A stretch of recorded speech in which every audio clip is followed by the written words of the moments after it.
Okay, folks, back again on a Wednesday.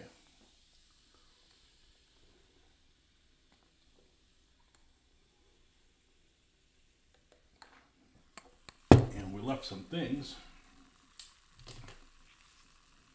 that we were working on, putting weights on gluing these guys down. Honestly, the last session was really short. It was Sunday evening, and I was falling asleep. So it should be. These guys have been sitting on top of them for a few days. That's like overkill. So we're going to put these turrets on here. And then continue to base.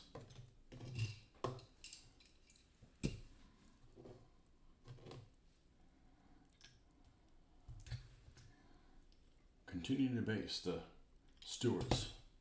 Hey, Jack. Just gone midnight here. I was going to hit the sack, but watch a while. Perfect. I will be your, no, well, not exactly cure for insomnia. How about cause for insomnia? I have been going to sleep relatively early. And hey, Rick, didn't even have to use the Nerd Burglar name to get you out here. Just had some sweet potato fries. I'm kidding. Must be a Square State thing. You don't like sweet potato fries. Here, you got to charge actually more for sweet potato fries. Everybody would take them. So it's just you and your friend. Now, if they have to do some kind of like a dusting of like cinnamon sugar or something like on there. Nah, you don't need anything on there. Maybe you just don't like sweet potato. I don't know. I go to like a steakhouse or something like that, say like a Texas Roadhouse. You guys have those out there, I'm sure. You know, I don't get a baked potato as a side. I get a sweet potato as a side. I don't get anything on it, just plain. It's wonderful. Anyhow, it's also not something I eat very often, but maybe they're not popular in your middle of the state. I don't like sweet potato in any form. Wow. Okay. Well, at least you're consistent. Sweet potato in any form. Like I said, the only thing I don't care for, other than weird meats, and I mean by that is I'm not eating any goats or anything like that, is baked beans. The only bean I don't like. I detest baked beans. What else? Ketchup, and that might be it. You know, I have preferences, but I flat out will not eat ketchup. I've thrown a hamburger out the window that had ketchup on it. Nobody that makes minimum wage making me eating ketchup. You like baked beans, but I can't stand mushrooms in any form. Really? Were you spanked as a child? Were you forced to eat everything on your plate? I was.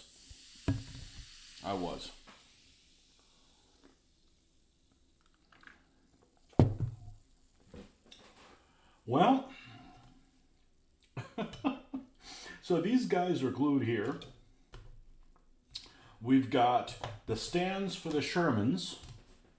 The 3 stands for the Shermans need to be dry brushed. And we need to cut the slots out for the Shermans. That's these 3 M4A176. And then, and here's the stand for the truck, the deuce and a half.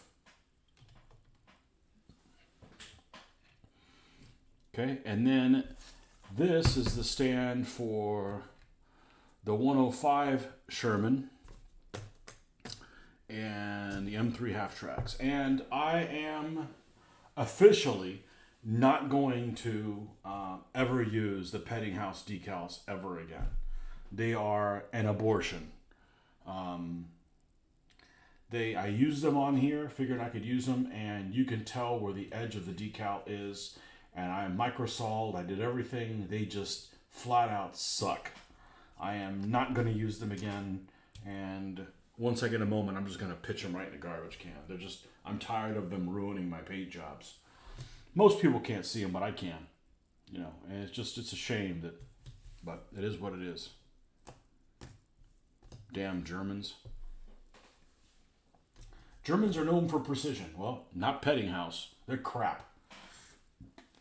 You made myself a lasagna tonight. My ingredients, of course.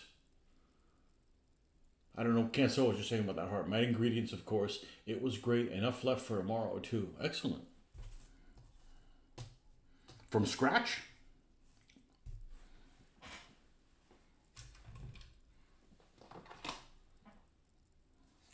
That's chocolate brown. We're going to need that for the base color. Lasagna is something I would never have out. I would never eat that out. I wouldn't go to a restaurant, order lasagna. I wouldn't go to a restaurant, order spaghetti. It's just too cheap to make at home. And I need something a little bit more complicated. I did have leftovers from the other night that we went to Saturday. We went to this Italian place that is basically in the middle of nowhere. It almost looks like a trailer, and it is beyond superb. It is right off the. It's the real deal. And no, it's leather brown. All right, where's my other chocolate brown? That's flat earth. That's flat brown. There's no way I'm out of it. I know I have another one here. Maybe this is the new one.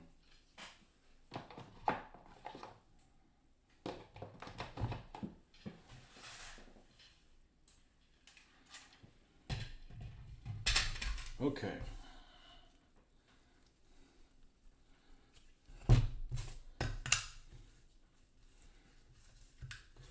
Baked beans on toast is a staple here in the UK.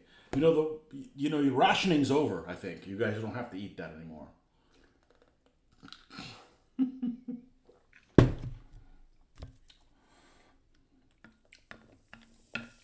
Rationing stopped in the 50s, right?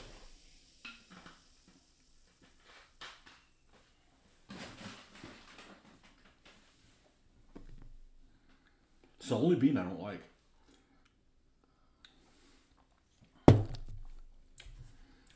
I would eat it if I have to. I'm just flat out not going to eat ketchup.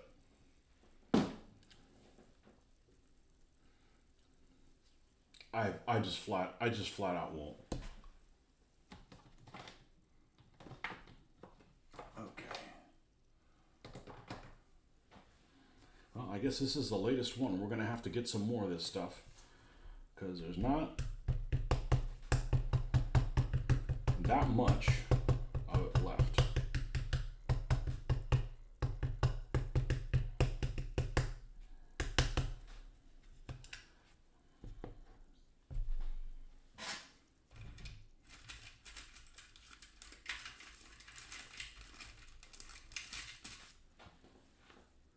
There's, what's a staple here? I don't even know. There's a lot of people that like biscuits and gravy, but it's that white gravy. No, I don't eat that stuff.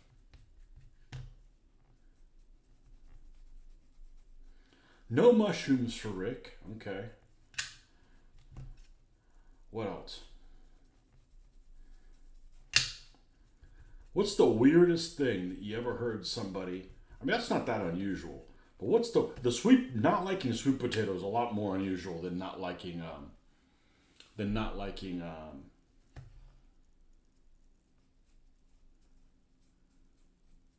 mushrooms. I'm not a big fan of mushrooms uncooked because they don't have any flavor. You know.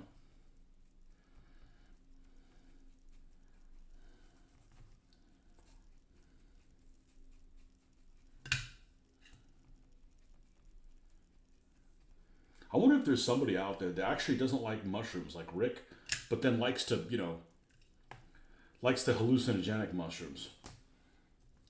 Is there an actual person like that, or is that just the empty set? Mr. Hoffman, do you have any plans on visiting the grand opening of your buddy Musashi's Gundam from Japan at its new location? No, I don't know. I can't keep up with him. He makes my head spin sometimes. He's all over the place. Had it as a kid. On toast. There is a. He has a store in a place called Oldsmar, which for those of you not in Florida, or really for those people in Florida, it's a suburb of Tampa. It's on the north shore of Tampa Bay, between Clearwater and Tampa. And there's a place called the Oldsmar Flea Market there. And it makes it sound like it's a piece of crap. But there are your typical flea market booths, and there are some people that have actually enclosed their booth and turned it into a store. He did that. And his store is, if you walk in there, you don't look like you're at a flea market. I mean, it's freaking nice. It's big and it's nice.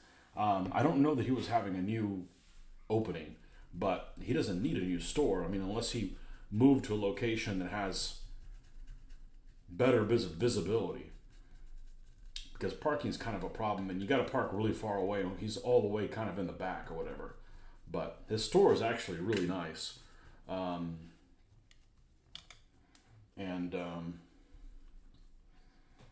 Yeah, he's got a bunch of those Gundam.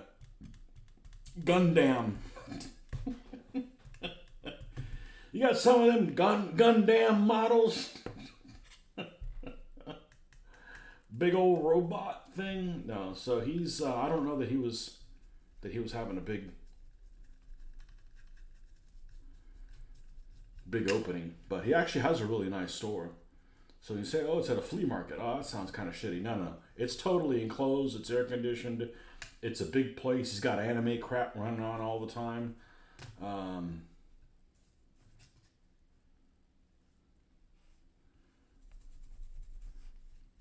Yeah. You into that Gundam stuff?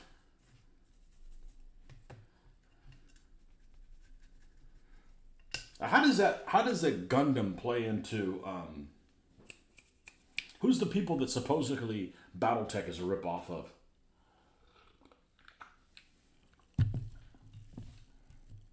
But they also had toys for, but it wasn't really big here. So you got Transformers, right? You got Gundam. You've got those things that were a ripoff of BattleTech. I can't think of what it is, but I think those are. You know what I'm talking about. Hoffman will know what I'm talking about. I can't think of what it is. It's the one the Phoenix Hawk is a ripoff of. Not the models, but you like the anime. I haven't found anime that I like, but I'm also not looking around for it. You know, my favorite cartoon as a kid was that whole Battle of the Planets. That's anime. That may have been one of the first animes, period, because it actually was reformulated for American audiences like in 1976 or 1977, but I think the original anime is from like 70 or 71 or something like that. Ninja Science Team Gotcha Man, or whatever the hell it's called.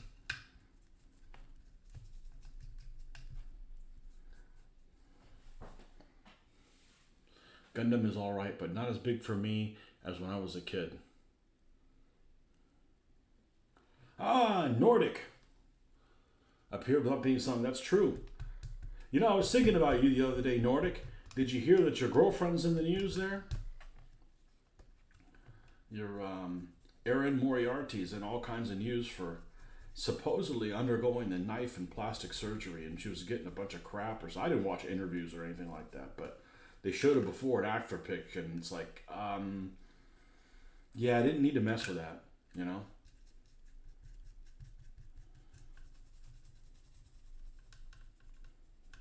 Didn't need to mess with that.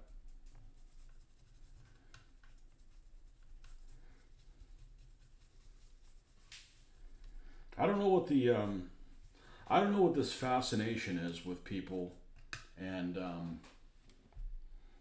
Netflix Alexander. That's right, it's coming out. Let me guess, it has no mounted stuff in it at all. It's all on foot.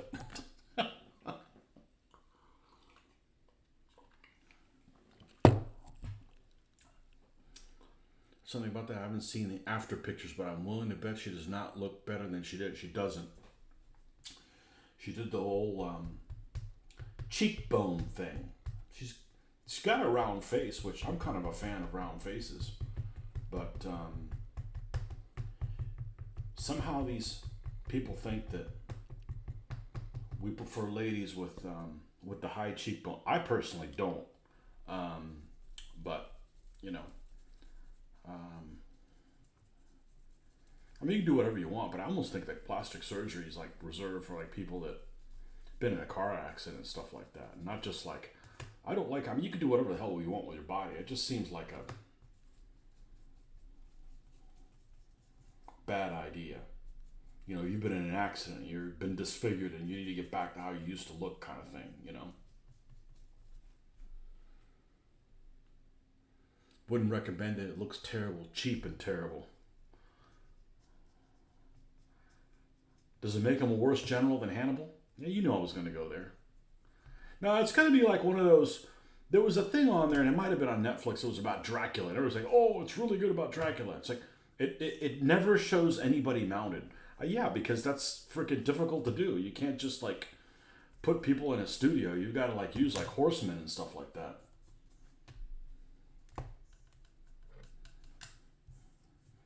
Netflix did some good stuff. Now I just feel like they're just throwing stuff and see if it sticks to the wall, you know?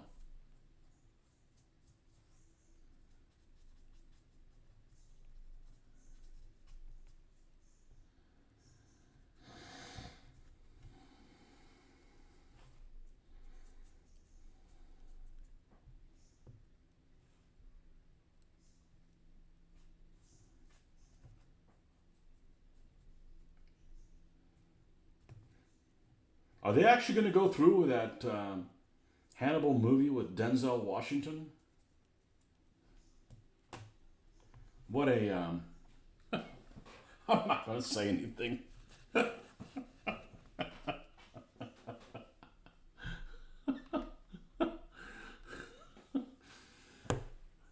going to be as realistic as Eddie Murphy is an Egyptian pharaoh. Isn't that in a Michael Jackson video or something like that?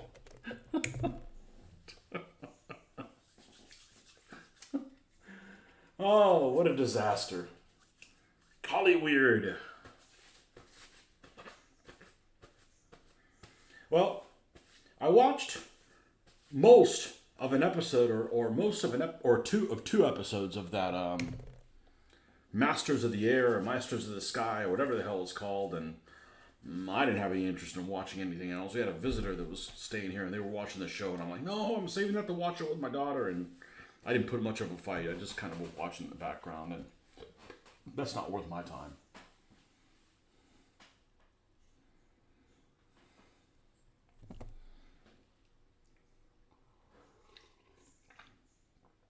I think the movie is just troll news. How could Denzel in his 60s portray a general who was in his late 20s or 30s? I think it's just clickbait. Nordic, did you hear Hasbro's considering selling D&D? Would you be interested in it if it leaves Wizards of the Coast hands? Well,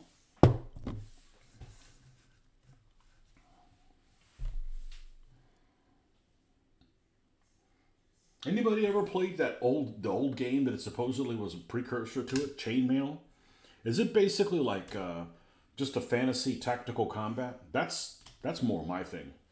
You know, if I'm gonna do that, that's what I'm interested in. I'm not interested in search for traps or, you know.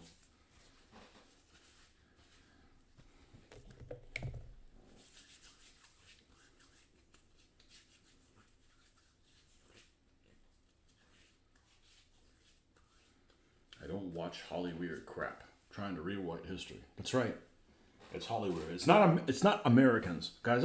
People will say stuff like, you know, I'm still miffed. You know, you're into Navy stuff, Jack. You know, let's just skip over U-571 for a second. because it's kind of obvious what I think of that. But the Tom Hanks thing that he just came out with, whatever, last year or the year before, whatever that was called, Greyhound. It's a travesty that that's an American destroyer. That should be an E or an F class destroyer in Western approaches paint scheme, maybe even in an H, maybe one of the Hesperus classes or something like that, the subclass. And it should be a British convoy. End of story. Fletchers weren't used in the Atlantic worth a damn. They were for longer distances. Just ridiculous. Just ridiculous. Okay, let's cut these things out. Just like that Masters of the Sky, I didn't think I saw a single fighter anything in it. It was all just bombers. That's freaking boring. I mean, it's all important, but you guys already did Memphis Belle.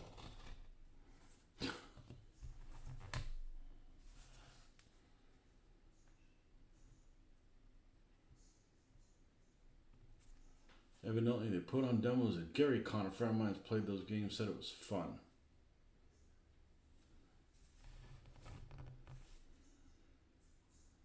That's the problem with this thing. I put it there, and I don't know where the hell it went to. Gary Conn, is that in Gary, Indiana? Because that's the only thing that would make sense. Unless there's some guy that's... Oh, unless you mean Gary Gygax, but yeah, Gary... Sure, make it about Gary Gygax and make it in Gary, Indiana. All the Garys. Will all the Garys step forward?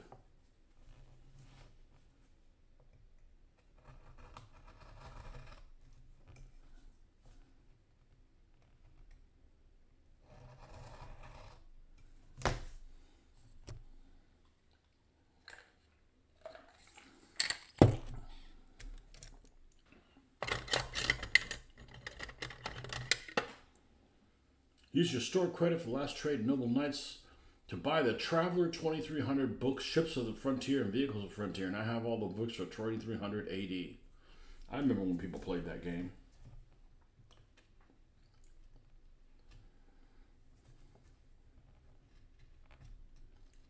Of course, the last time I played D&D, I was 14. And last time I played any kind of a role-playing game, I was 19.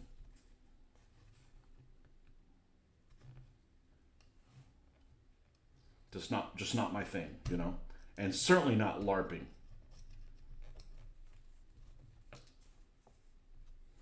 I agree, but it was for a U.S. audience. We need to educate these people here. Not the first time they've inserted Americans for Brits. You just got to give credit where credit's due. Britain was at war for 3 years before the U.S. got involved.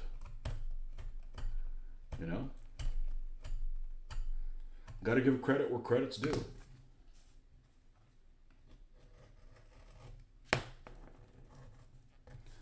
I never watched Rat Patrol when I was a kid, but I can tell you, right, because it wasn't available in any stations that we had. I grew up in a relatively small town. We didn't have all them fancy stations that had to replay that stuff. But I can tell you as a kid, if they had that, I would have been pissed off. Like, what the hell are these Americans doing here? Americans weren't in North Africa. They were in Tunisia. I think of North Africa, that's 41, 42. That's, Alamein, and get chased out of Alamein, and North Africa's over with. North Africa is the Italians go in there and get their ass beat all the way to the end of Alamein.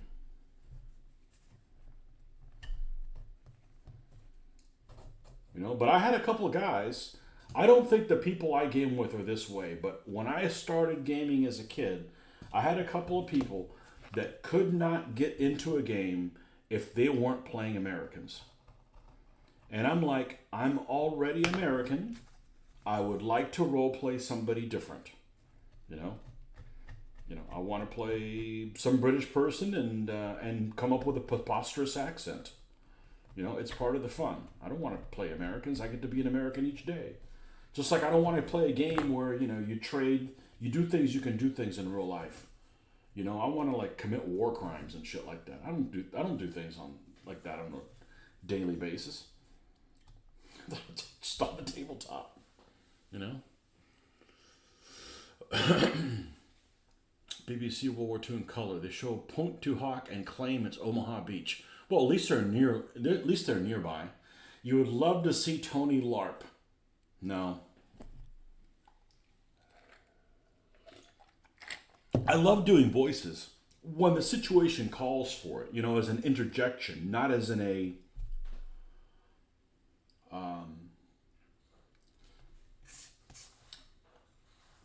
A method actor. That's just a method actor is just LARPing is like you're being a method actor. That's just creepy, man. Like keep kids away from you.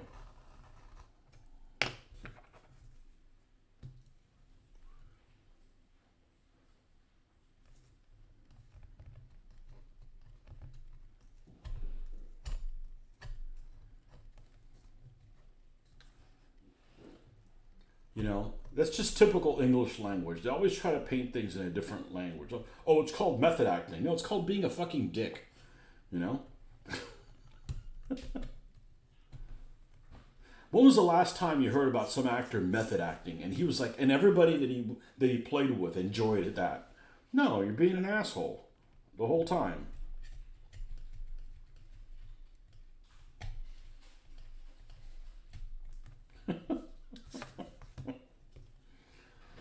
LARPing, no. No. Now, I had a friend of mine who really is a friend of my brother's, and he has a really cool hobby. I think it's a really cool hobby. And his hobby is he does amateur acting. I think that's kind of cool. You know, there's some things I wouldn't do, and I'm not talking about nudity. I'm just saying like I'm not singing. I'm not a singer, but I think that's a pretty cool hobby. You know, as a hobby. You know, so that you know you're able to eat.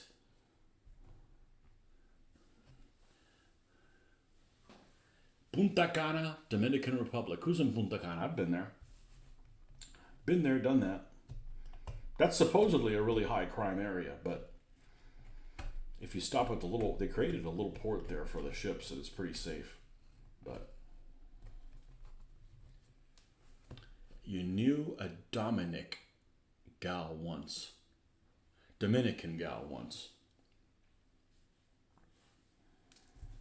They go on a cruise, Rick, or they just stopping by? They're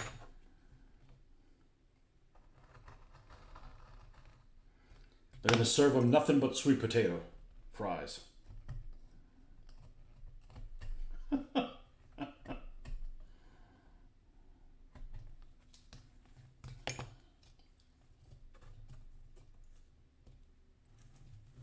Just some resort. Yeah, that's one of those places, unfortunately, you can't go out and explore. You could get, things could happen to you. And you guys can't talk your way out of it. I can at least talk my way out of it. I'd like to think I could talk my way out of it. And here I go, I screwed something up. I didn't put the other dry brush color on it. Well, we can do it afterwards. Zippity doo dah.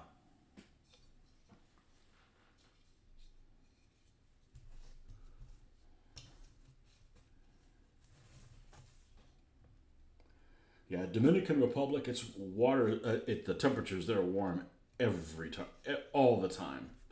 And there's bugs all of the freaking time.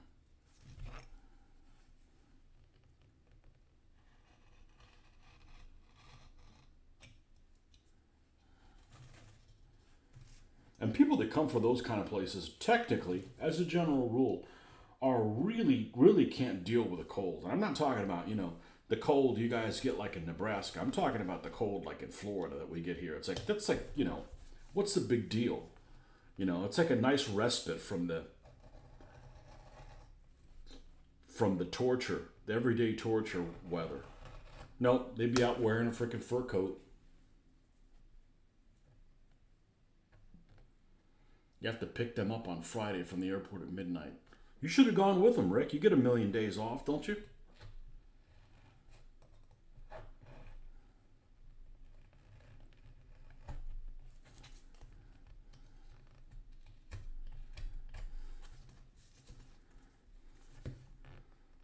This is the time of year to go to the Caribbean because it's not as sweltering cold, hot. Sorry, sweltering cold. Never. You don't have to worry about hurricanes. Make this cool plane. Go on this cool trip, and then there's some hurricane coming and ruins your freaking plans.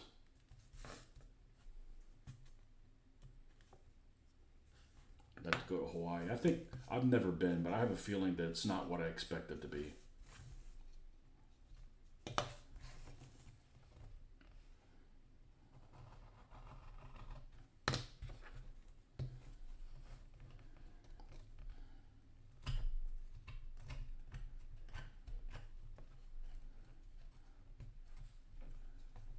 I have a feeling it's just you expect it to be A and it's not that. Hope you like spam. What if your plans are to go to the Caribbean to experience one of the hurricanes? Okay.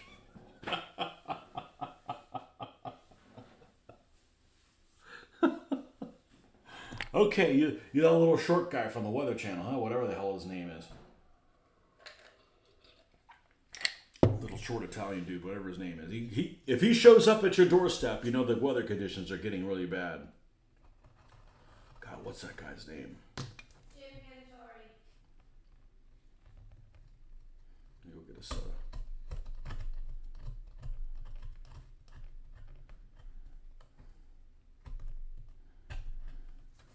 Be right back.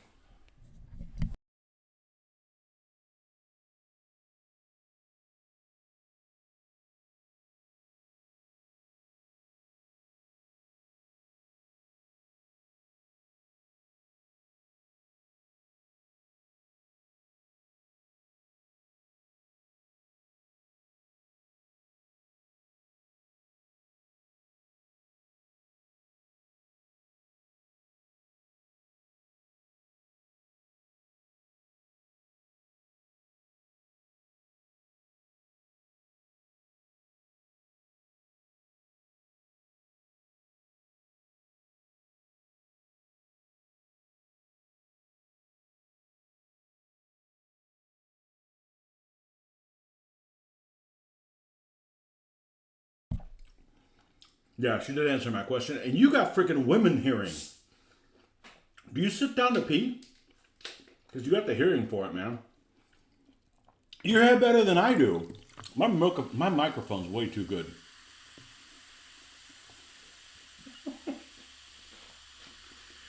Jim Cantori is the name of the guy. Yeah, when he shows up, it's like, hey, that guy looks familiar. You're fucked. Your weather's about to go sideways,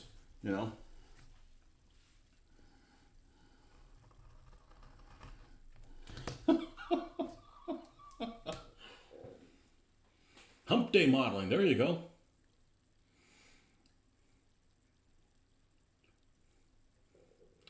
Yep, today. You can hear the fizzing of my drink really loud. Man, we know what your superpower is.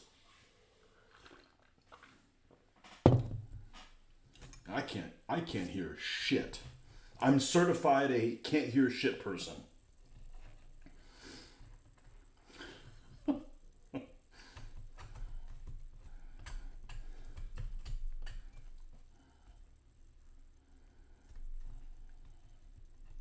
Well, the drink is right in front of the microphone.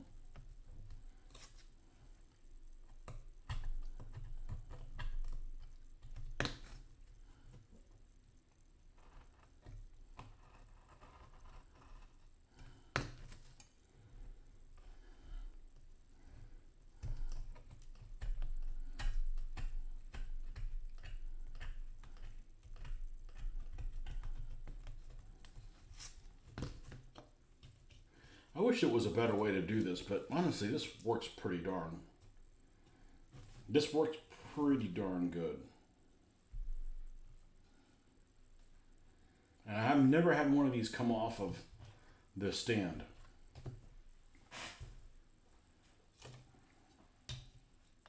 I didn't think there was that many people that didn't like vehicles on stands. Like it's a playing piece. And like I said, if you don't put these tanks on, these tanks could stand or not be on a stand, okay? But there's some vehicles that wouldn't be able to. And, you know, the point becomes is, you know, do you want some vehicles on stands and some of them you don't, you know? Your superpower is being great here. Microphone's just really good and I type fast enough to comment on it. Yeah, I'm not a fast typer. I could type fast, but then I make mistakes. And, you know, I'm a bit of a spelling fascist. So, I've not experienced a hurricane, but a couple of typhoons in the Pacific in my travels. Always wondering why the different names are the same thing. I don't know. Doesn't make sense.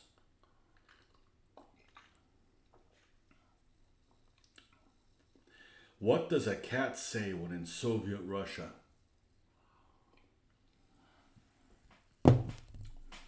Cat doesn't say anything. Soviet Russia says cat. What does a cat in Soviet Russia say?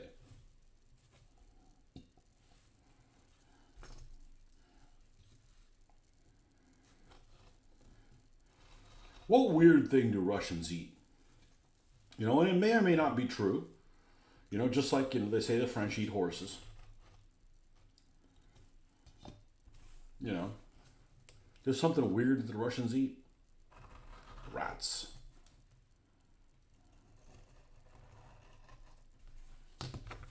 French eat snails. I ain't eating a snail, period. End of story. Meowski, comrade. Do you get dropped on your head? I want the old Nordic back.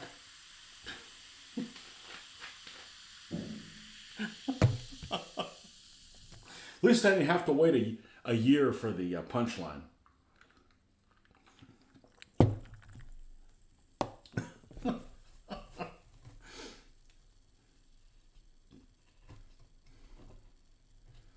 Not to mention any names, at least he didn't have to. I think he just has bad internet. I think he has Mexican internet. I think that's what the problem is. He goes to type something and they're like, "No, you don't get to put that on the display." So you know we miss it.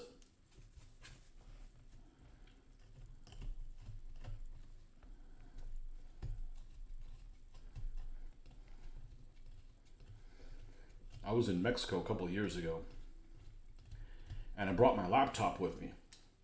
And one of the things I do first thing in the morning, we rented this house, and one of the things I would do first thing in the morning is I'd check, you know, email, that kind of stuff, right?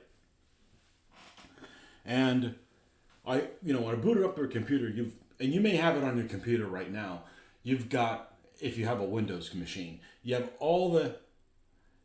little icon all the way on the right hand side, all the way at the bottom. It'll give you like temperature, like right here it says 51 degrees Fahrenheit, clear.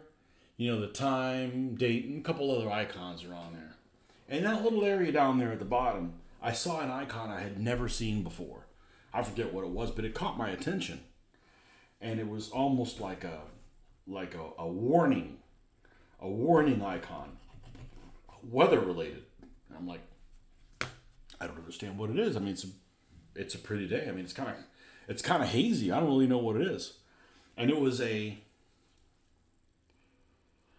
air quality warning.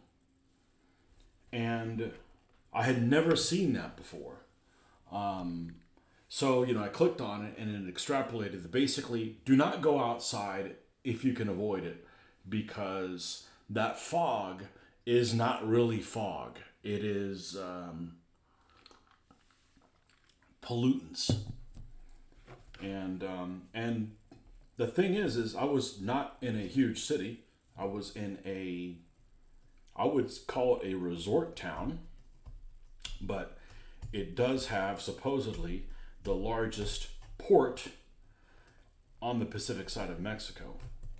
And what I thought was foggy was actually pollutants in the air. Because, you know, we don't really have that in Florida. I mean, I'm sure there's places that are polluted, but, you know, our air is good. If it's not, like, filled with, like, freaking yellow pollen and stuff like that, which it came back for a couple days. You would have had a field day with that Nordic, because cars all, like, covered. It warmed up for a couple days, and that got all the trees to go, you know, and release all that stuff into the air. But I had never seen that pollutant warning before.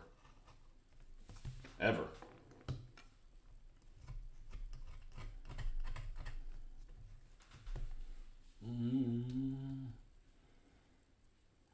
Been more entertaining. Diamond calling you out. Rick, if we ever played board games, a TTRPG, you'd be cracking up all the time.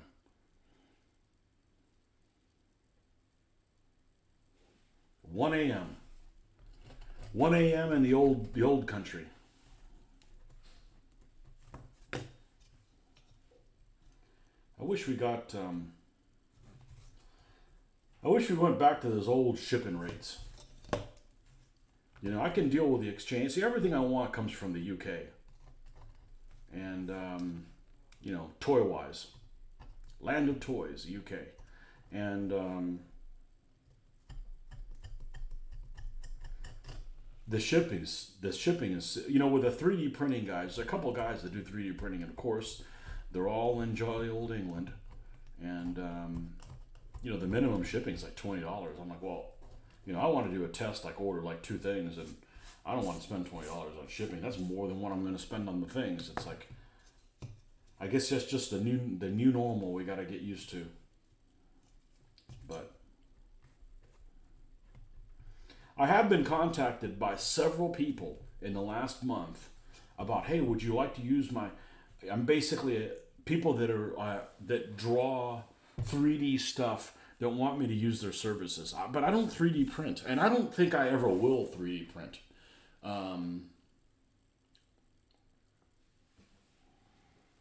Yeah, how it's just not my thing. I'm not interested in that kind of frustration.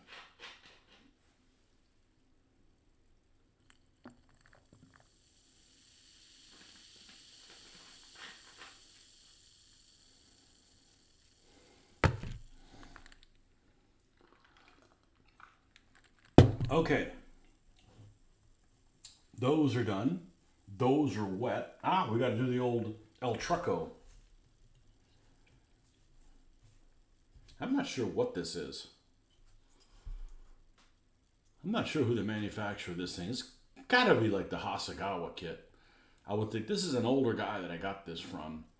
And I don't think he would have gotten it. I mean, they make... Pegasus makes one. I don't think this is a Pegasus one. I think this is a Hasegawa. Anyways, this thing's pretty big. We got to carve off the little spots where this is going to sit on. Man, that fizzle sound is loud. I need to get some, what's that cereal? Snap, Crackle, Pop? Rice Krispies?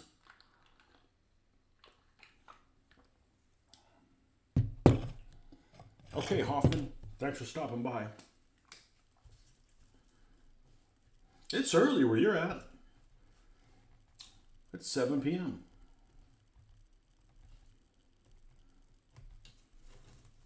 Got to get something to eat. It's a little too late for dinner.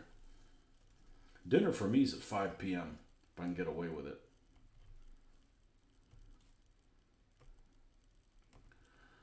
$5 a.m., 11, and then 5 p.m. In a perfect world.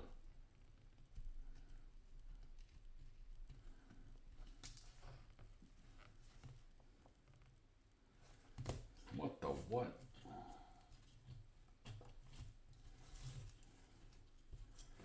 Wheels are all cattywampus and stuff. Is cattywampus have an Does it have an origin story in Australia? Because it should. It should. That just sounds like, you know, an Outback name.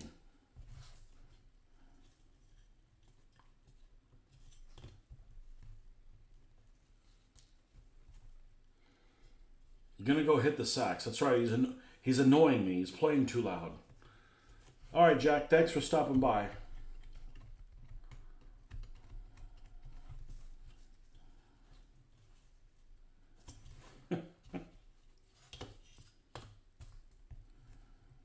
Hit the sax. It's annoying. He's playing too loud.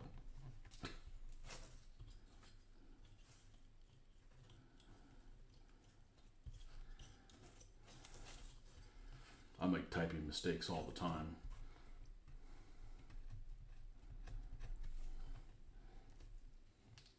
I'm just old enough that I didn't take any typing in school. And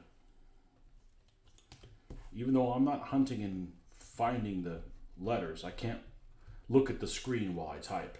I got to look at the keyboard for the most part, which basically means I end up putting a bunch of things on there that I later have to correct. So it's really annoying having to proofread your own stuff. But shit happens.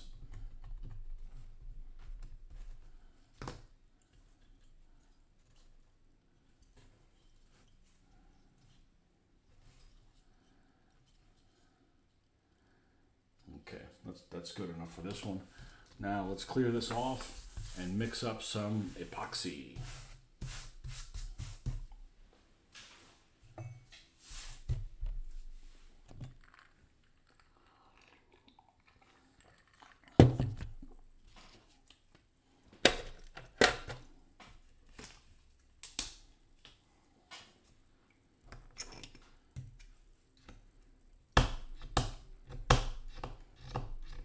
Yeah, last couple nights I've been like, man, I'm ready to go to bed at 9:30 or 9 o'clock. And then I get to bed and I can't fall asleep. But then I can't stay awake while I'm doing this.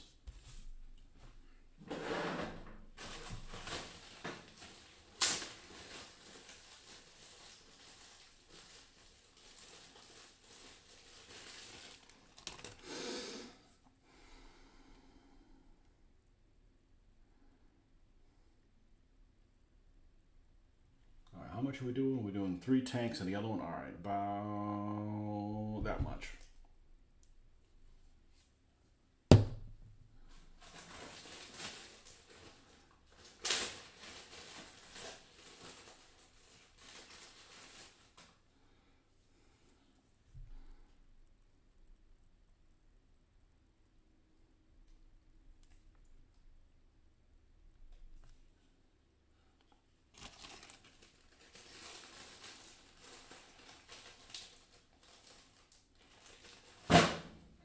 I'm always drinking cold stuff that gets condensating and then it drips on me.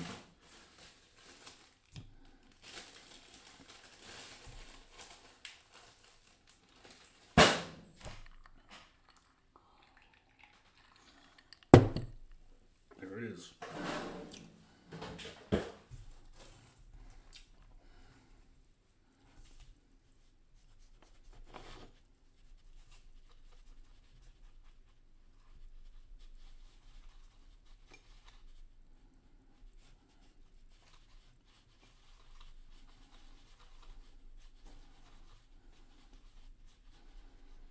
Now I think we're going to return the favor.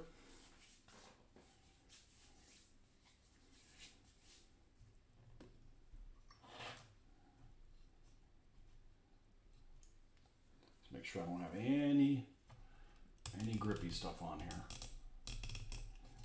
No, I don't think I need to put something super heavy on them. I think they'll do just fine.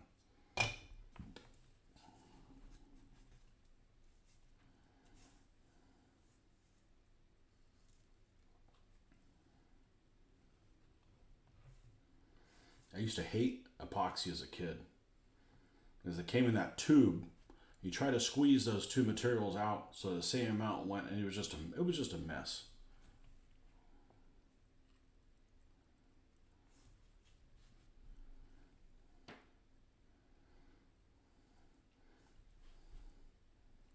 Or it wouldn't cure right.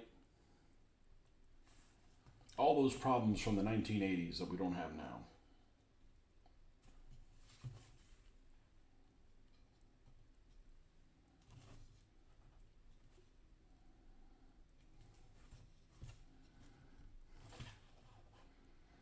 Okay.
have a very large difference in weight between some of these models and others. These Shermans don't weigh anything. And then those M8 armored cars are heavy as like they're made of lead. I wonder why, because they are. Pretty sure it's a pretty old composite.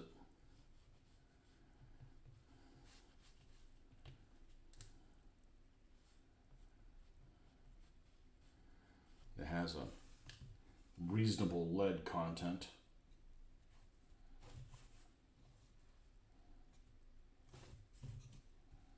Okay. And this guy right here.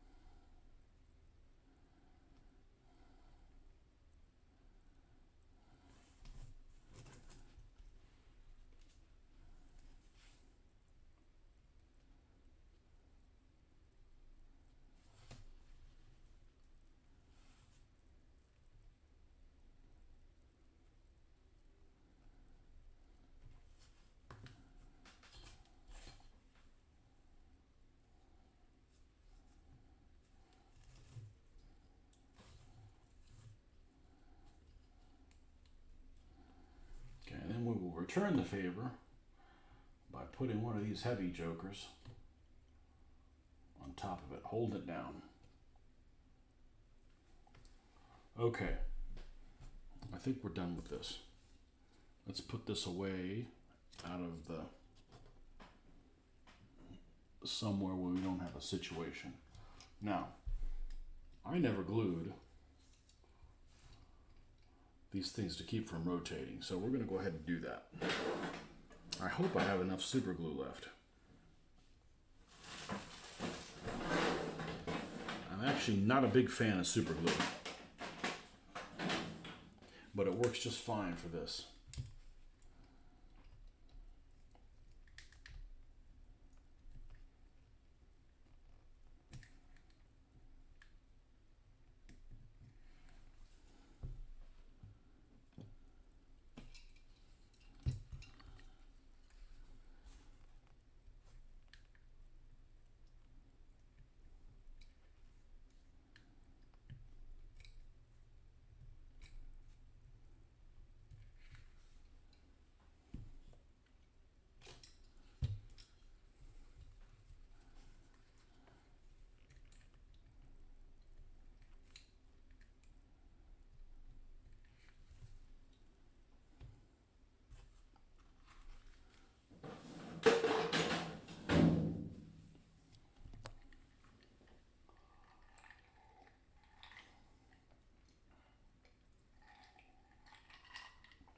Man, this thing is drippy. Oh man, I screwed up.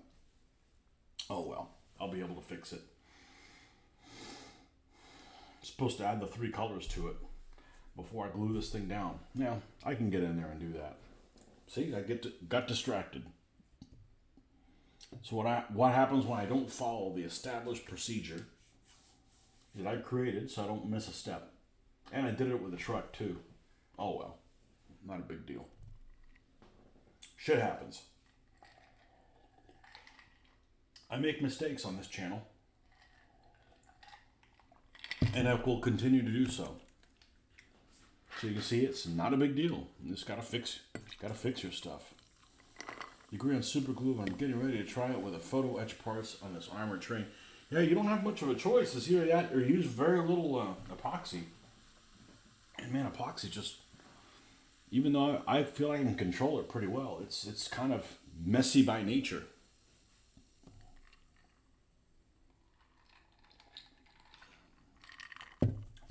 Super glue is just so damn brittle, you know? It's gonna pop off on you at the wrong time. So I'm kind of at an impasse here. Yeah, normally what I like to do is when these things are dry, then do the 3 colors, then cut them out, and then you won't have this problem. but I can get underneath there enough to cover that.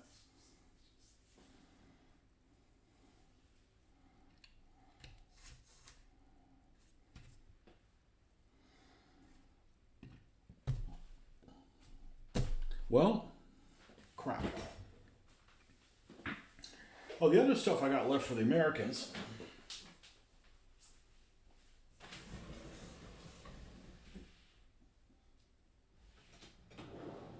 is not much.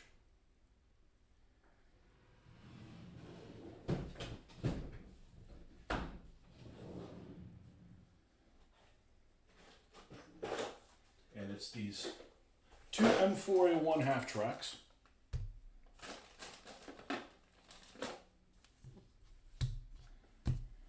And this Matchbox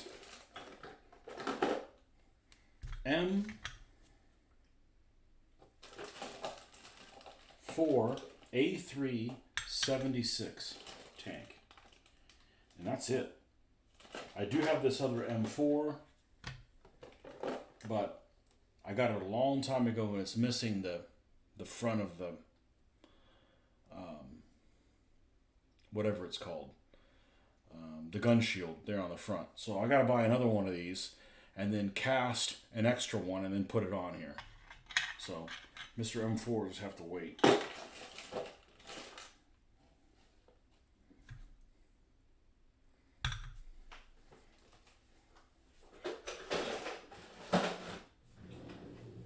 And that's it. That's all the Americans I have.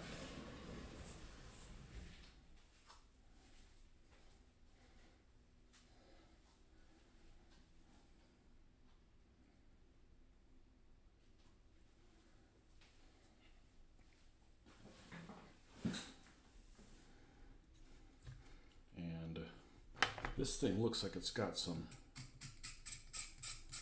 flash on it. And this thing is super, super heavy. Super, super heavy.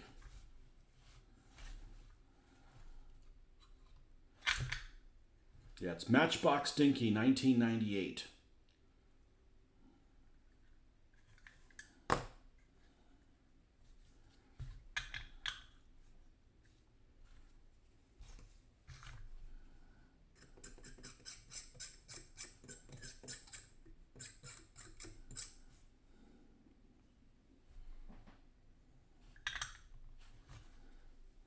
Yeah, now I got more 76 millimeter gun Shermans than I do 75s. That's a bit embarrassing. Need more 75 millimeter gun.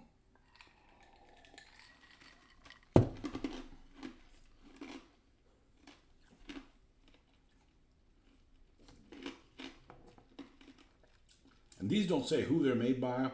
I'm pretty sure these are a company called Altaya. Nice 50 on the back. Really nice detail on that 50.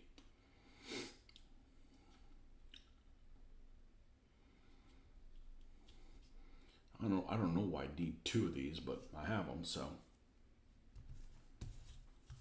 One of them missing a headlight, looks like. Shit happens in wartime, pal.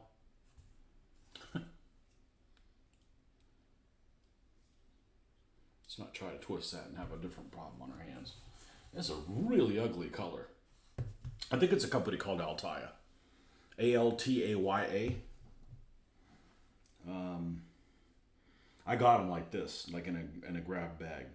Let's see, let's look for 1/72 Altaya M4A1 half track.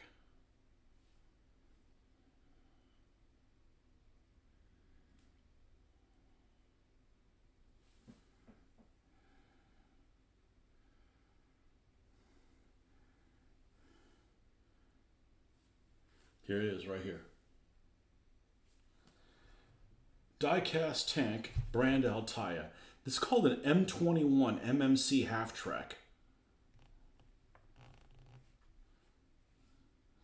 $25 plus $9 shipping. Yeah, I got it for $5. No, it's the same one. M21, huh? Does it have half tracks in that book? Well, that was loud.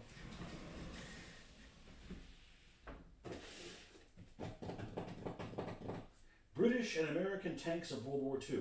Well, it should not have any because it's not a tank.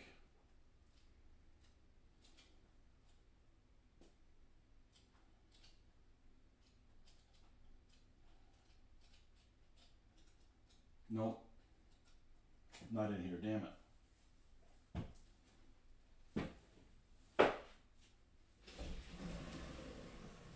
I thought it was an M4A1. The hell is an M21?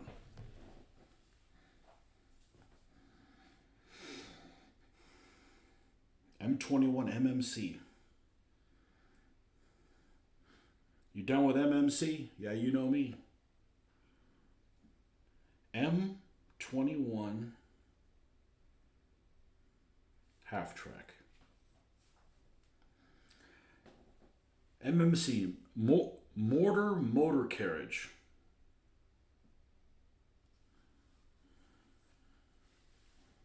Here it is. Good old Wikipedia.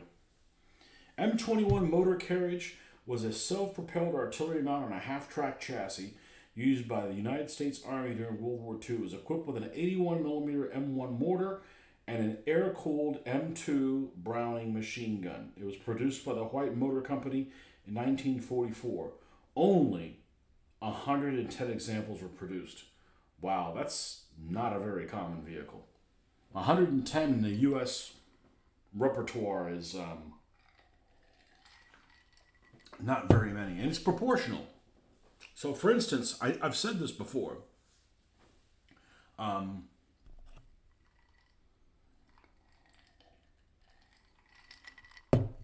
Proportional to encountering a vehicle. If you're looking at something like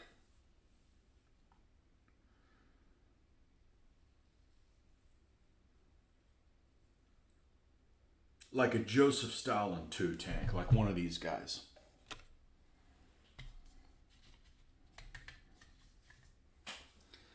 It's technically, if you look at sheer numbers, how many they made of them. I'll look it up. I want to say it's like 1,100 and something. JS2 tank.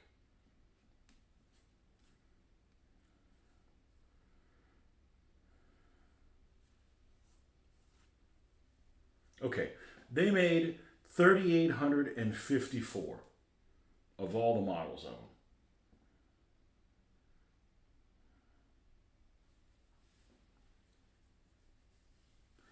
It is just as rare of a vehicle as, say, a Tiger would be for the Germans, because even though they made a lot, 3 times as many of these as the Tigers,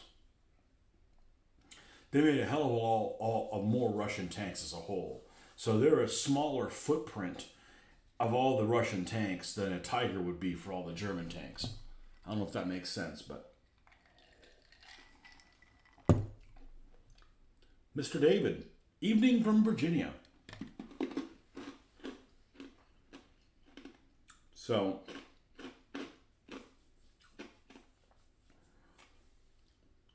there's 3,854 of them. There was like 5,000 Panthers. So the Panther is a lot more. If you're going to run into a German tank, it's a lot more likely you'll see a Panther than you will a JS2, just by sheer numbers, and also of the footprint of all the production. The Panthers are going to be a much larger percentage of that. But anyways, M21 was only 110 examples on a country that made tons of Shermans. So this is not a very common vehicle whatsoever. It mainly served on the Western Front in Normandy, southern France, and later in the Ardennes during the Battle of Bulge. It was deemed to have been outclassed in 1945, where the M1 mortar was found to have insufficient power to provide effective artillery support.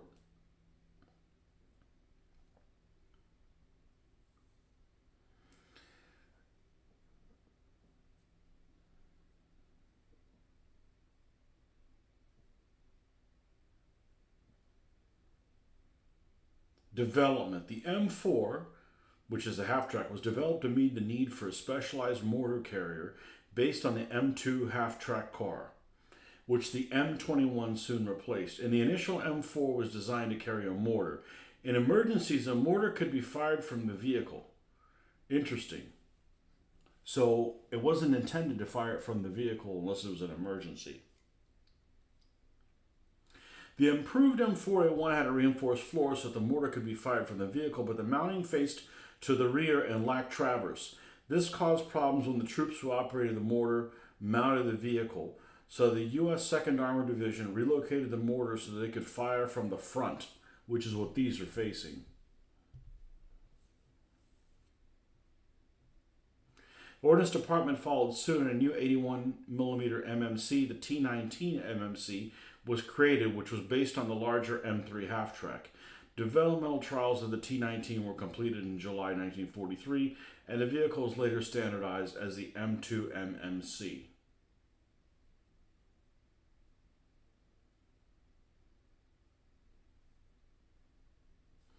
The M21 had a different layout from the early M4 and M4A1 MMC. The major difference was the location and direction of the mortar. The M4's mortar was rear-facing and was near the back, while the M21's mortar was front-facing and was closer to the front. Yeah, it's damn near in the middle of the vehicle. The mortar was able to traverse 30 degrees either side and elevate from 40 degrees to 80 degrees. If required, it could be demounted from the vehicle and fired from the ground. In addition, there was a pedestal mount at the rear for a 50 caliber M2 heavy machine gun.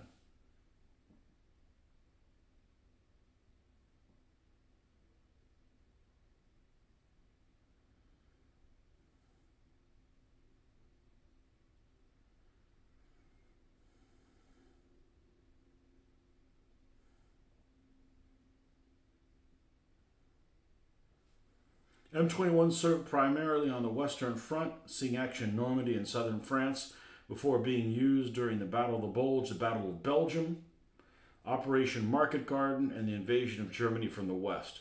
The M21 served with the U.S. 3rd, 1st, and 7th Armies during the campaign in France, and the 2nd Armored Division, which developed it.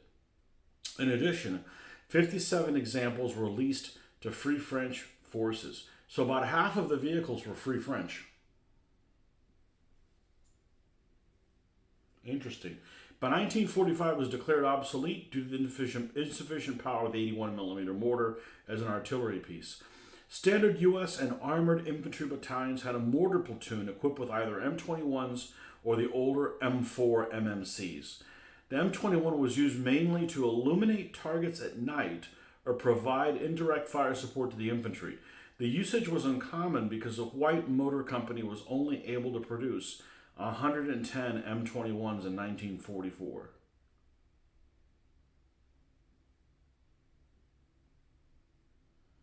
Wow. So I got two of these vehicles of a uncommon vehicle here. Mr. Skylab, you got it. M21 has the mortar facing the front, M4 faces the rear. There you go. Cliff Notes by Skylab. You're exactly right.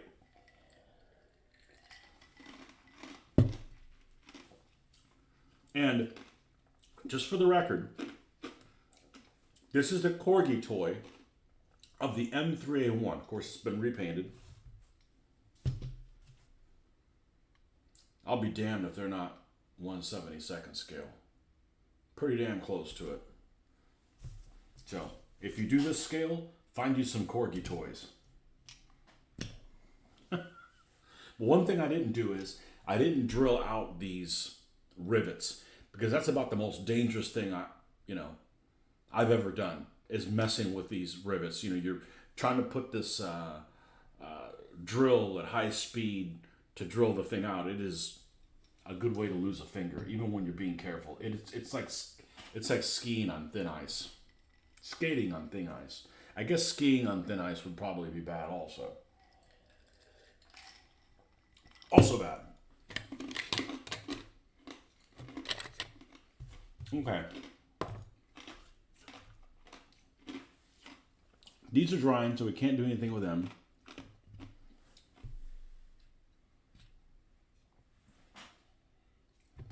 we can come in and touch up any of this paint that the shiny glue shows up. We have to do that anyways.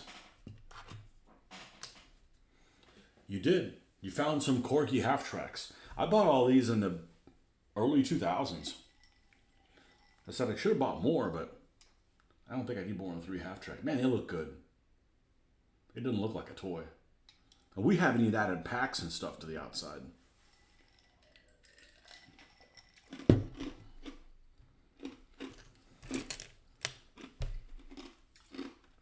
Get them all gypsy caravan looking. What do you got against gypsies? Nothing. That's just what it's called.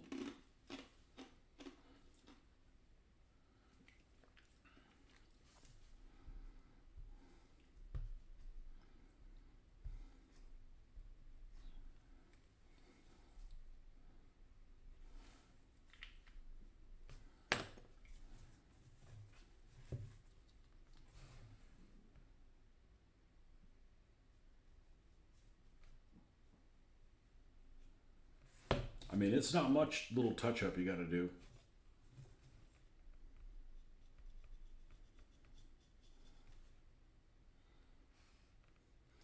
Think you got mine at Toys R Us for about 10 each. I didn't know you did 1/72nd. Do you? I knew there was something I liked about you. Hey, you know me. I don't care what scale people do. It's just kind of unusual. There's 2 of us in the U.S. that do a scale.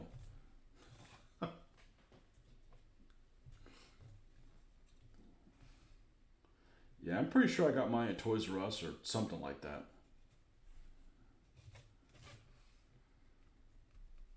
I had some of the Panzer IVs as well, but they're definitely a little on the smaller side. They don't look right.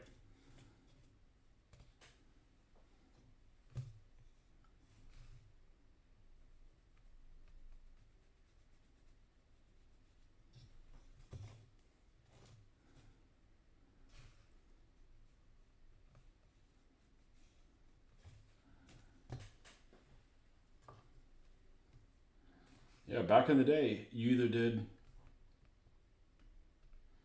micro armor, and if not, you did this scale for land combat. 15 mil didn't exist yet for World War II. They were just starting to get into those.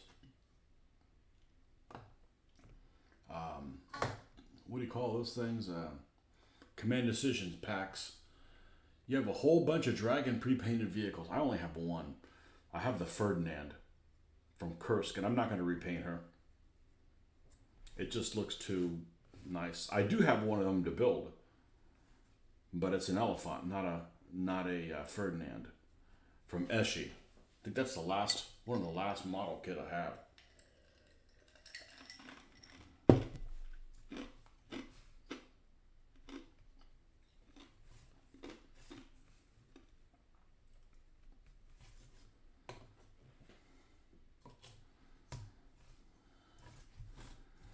See if there's any of this to touch up, and you don't need much touch up. It's just where the stuff like goops out a little bit. And that's okay, because you want to get a good purchase on the stand so it doesn't fall off on you later.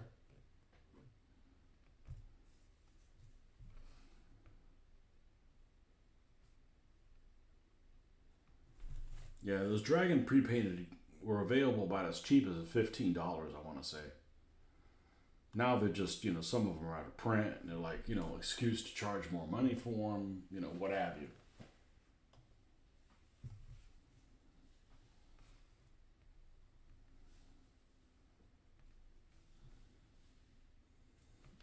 You did part-time work at Toys R Us to get first pick when they carried Avalon Hill board games. I didn't know they carried Avalon Hill. Huh.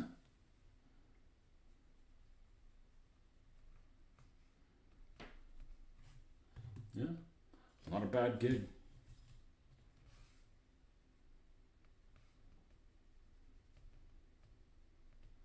It's funny, Toys R Us, the mascot for Toys R Us is what? It's kangaroo, right? when I was growing up, I don't think Toys R Us existed just yet. I mean, when I was a little kid, we did have a mega store called Lionel Playworld, which also has a kangaroo and a mascot. I don't know. I don't know if they're tied into each other, whether they're part of the same company or not. But Lionel Playworld, there was one of them in Jacksonville, right next to what was that computer place where you could build back your own computer? Tiger Direct. There was a Tiger Direct right next to the Lionel Playworld. I remember going to Lionel Playworld and they had this playset, toy soldier playset of Guns and Navarone. And it was like, I don't know, $70 or $80 or $90 or something like that at the time, which, would be $300-400 or something like that, equivalent. And I always wanted it because growing up, that was my go-to movie. I saw Guns and Navarone lots of times. Of course, it's, poor man's Guns and Navarone. Because I had two guns. They weren't next to each other. They were different sizes. There was some crazy ass color like yellow. Like, not just, like armor dark yellow. Just like, absurd yellow. You didn't care. You were a kid. Never got it. Never had it. I saw pictures of it since then. I'm like, man, that's a piece of crap. I wouldn't, but when you're a kid, what else do you know?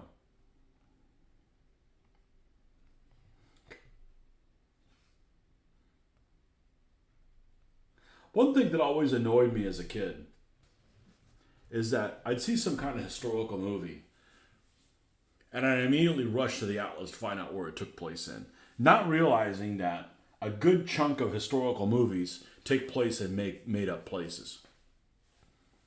There is no Navarone Island. They look at it and like, maybe it's that island that they're trying to do, but the guns are facing that way, so just freaking go around them, But yeah, I assumed that every place was real. Why would they make up a place when they could have just, It's Hollyweird.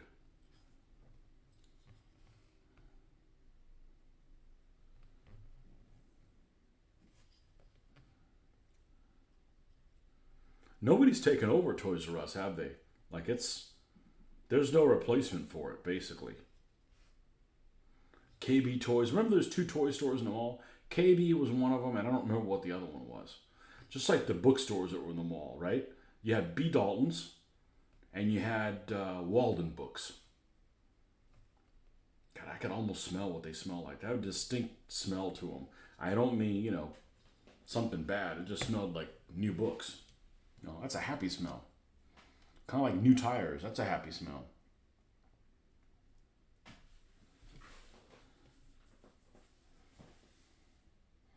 Okay. Toys R Us is coming back. I don't know. Do kids still want to play with toys? Let's sit inside and do nerd burglary things.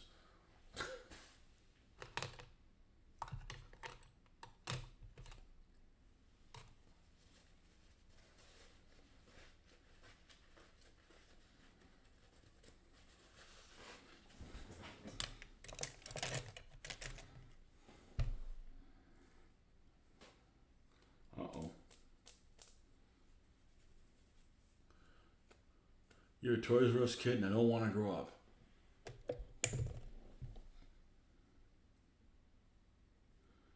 Yeah, don't say that to a kid. There's worse things than growing up when you're a kid.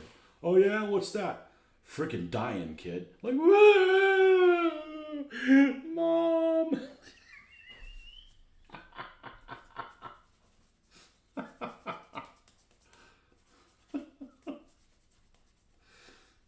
Yeah, a rude awakening, kid.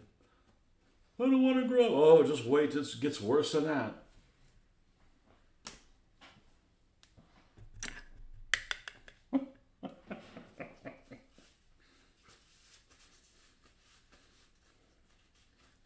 And you can't take all those toys with you. I bury you underground with them like a pharaoh.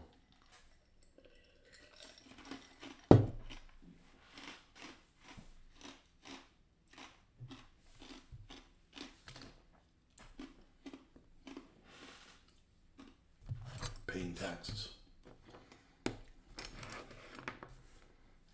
Not a tax fan. But really, what is the biggest problem with paying taxes? That you're paying them and people are misusing them? That would be mine, you know?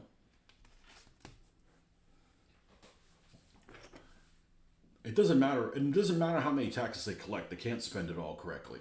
It's like, you have some kind of, you got some kind of kid, that asks for $20 and he just blows it every time, He asked for $20 and the next thing you know, he owes a bunch of people like $80 freaking dollars.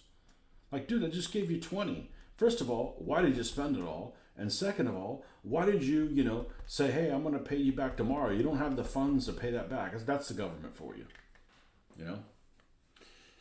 Yeah, I might complain to the Lord someday about not being able to take things with us when we go. Yeah.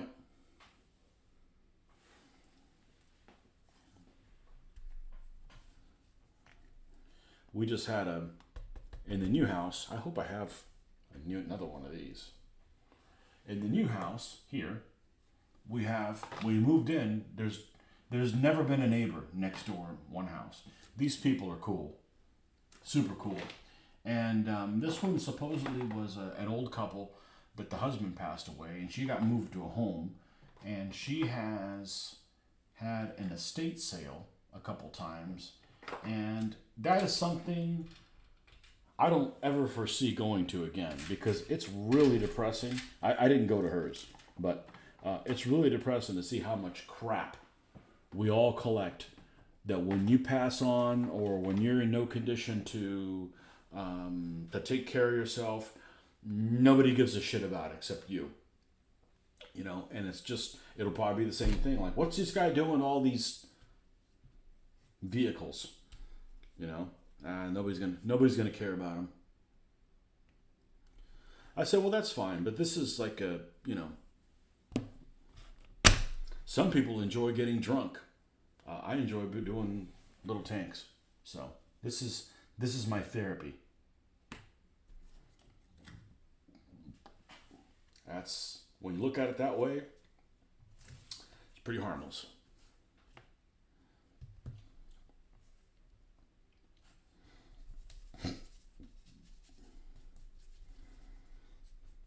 Hope he gets my sense of humor. Joke's on you, it's a her. What am I saying when I'm playing games? I said, there is a God and she hates me.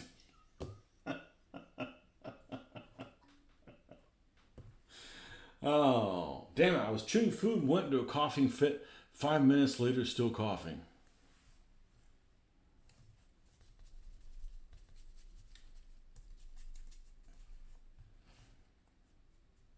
That could be a superpower. If you have a fit when you're coughing and you knock things down, you knock all your enemies down. Think, oh, he's just having a seizure. Keep your guard up, pal.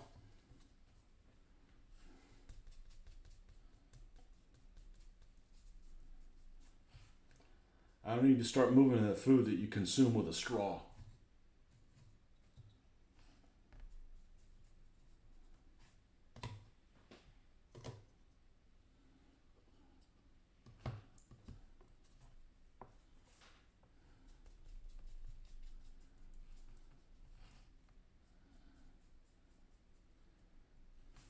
You posted something, Skylab, the other day that I was going to comment on, and I forgot what the hell it was. It was a space thing that you commented on. I forget what it was. Yeah, I've only seen the space shuttle twice. Once was, ironically enough, Challenger, when it blew up. I was 15 at the time, and we stepped outside here and like, that's kind of strange trails, and nobody knew what it was. And then the other one was when I was on a flight that I mentioned before. I was on a plane, and it was in midair. What are the odds of that? 1 in 1 it happened. And it was off the left-hand side, I'm pretty sure. And I was on the left-hand side of the plane. So that had to be like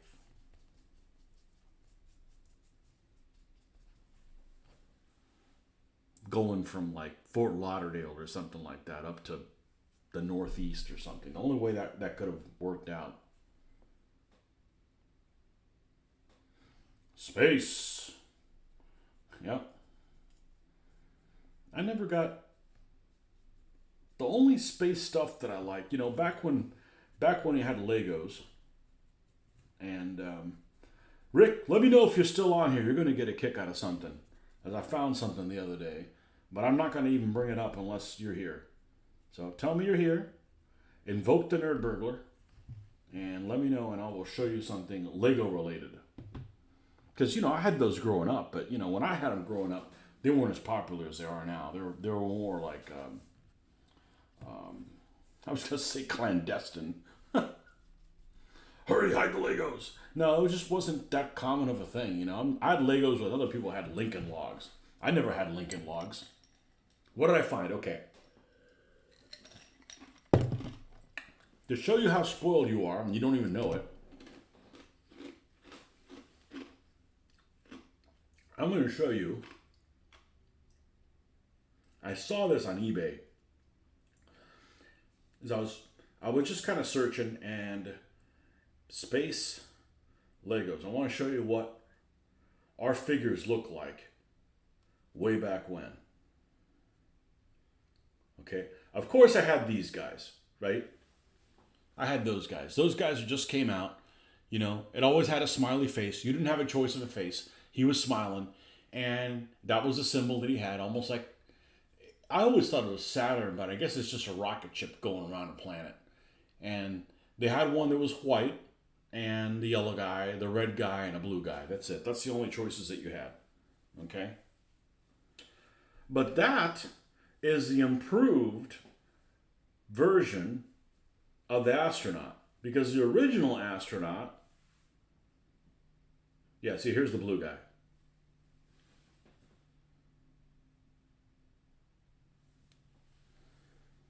And they're cute. And one thing I will tell you about Legos, look at their hands. I'll show you a close-up of what their hands are. So they can grip items.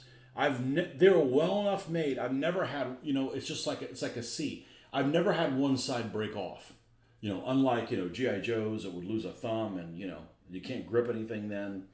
The Lego stuff was really well made, but it was also super. Oh, here's a white astronaut. Okay, white suited astronaut, and of course you could be crazy and put a blue shirt and white pants on them. Get crazy like that.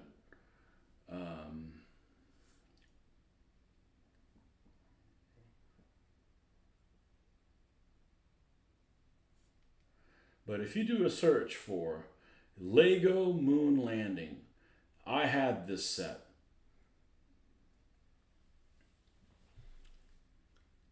And that's what the freaking lander looked like. It was like freaking blue. And this is how lame these freak show astronauts were. That's what they looked like. Welcome to 1977, bitch. That's what they would look like. They had this creepy child molester type smile on them. And you could change their hair and stuff out.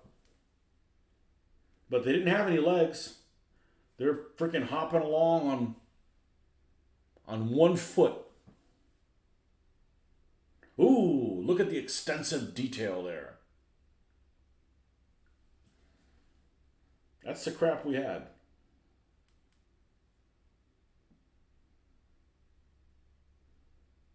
And you can make them. Look at the box that came in. Look at this. Look at this. You had to use your imagination. Look at this crap. You got rims on that freaking moon craft in red and shit like that. You had I guess look at their helmets. They got this clear cube, and you just have to pretend that there's, now everything's freaking done for you. You know? Somebody wants 1992 for this. Screw that. That's garbage. That's why I'm not a fan of retro. Oh, I had these things. These pads or whatever. You could like build stuff on them, a landing pad. Cool stuff.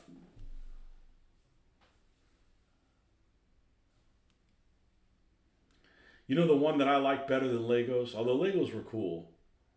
Yeah, look at the heads. The heads come off like this. Almost like a...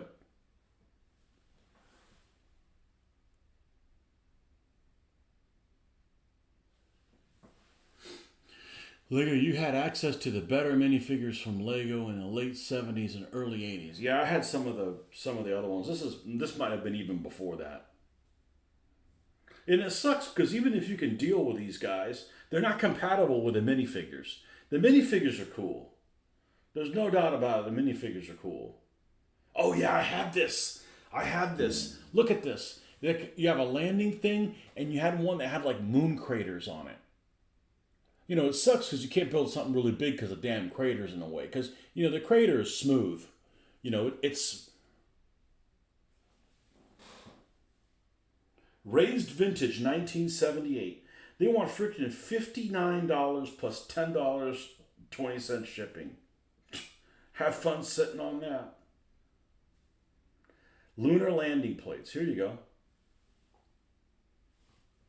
And they're, they're pretty big. They were, 12 by 12, something like that.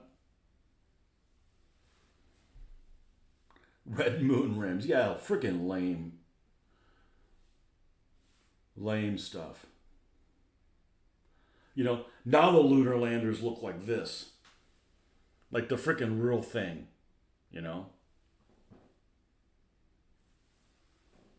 What'd you say about G.I. Joe stuff? Let's see.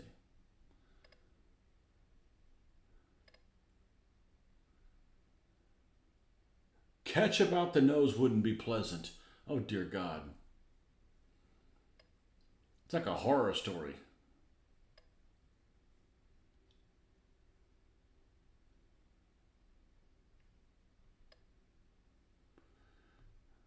Rubber bands snapping in the G.I. Joe was a problem as well. Yeah, they did.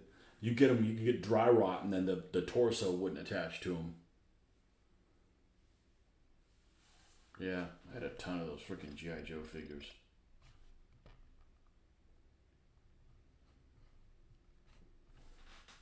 Ton of them.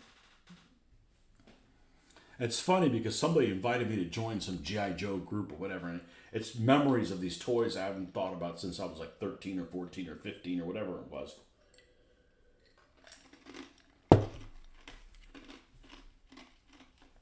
I was into that stuff just before I got into wargaming.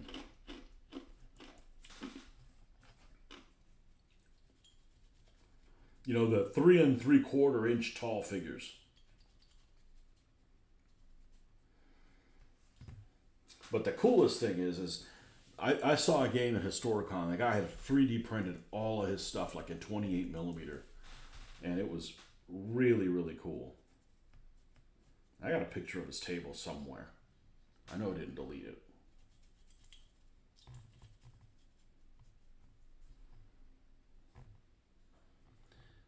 You got a Gemini Joe and finally picked up an Buzz Aldrin 12-inch figure.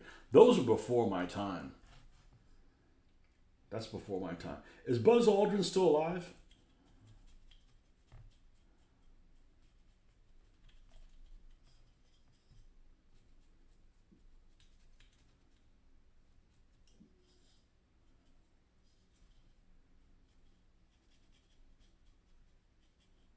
He was looking pretty good for a long time, but age catches up with you whether you want to or not. He is excellent. That's pretty cool. Him and Chuck Yeager was around for a long time. I think he's passed on, but Chuck Yeager was around for a long time. I think he was an ace in World War II also. And Korea. No, those Korean jets are ugly as shit. My personal opinion, but a lot of things were really ugly in the 1950s. That's just another one of them. A lot of those cars, in my opinion, just really unattractive. Jets, not a fan of those 1950s jets.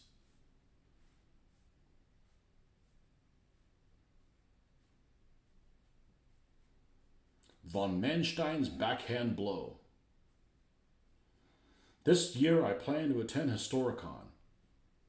Well, I won't be there.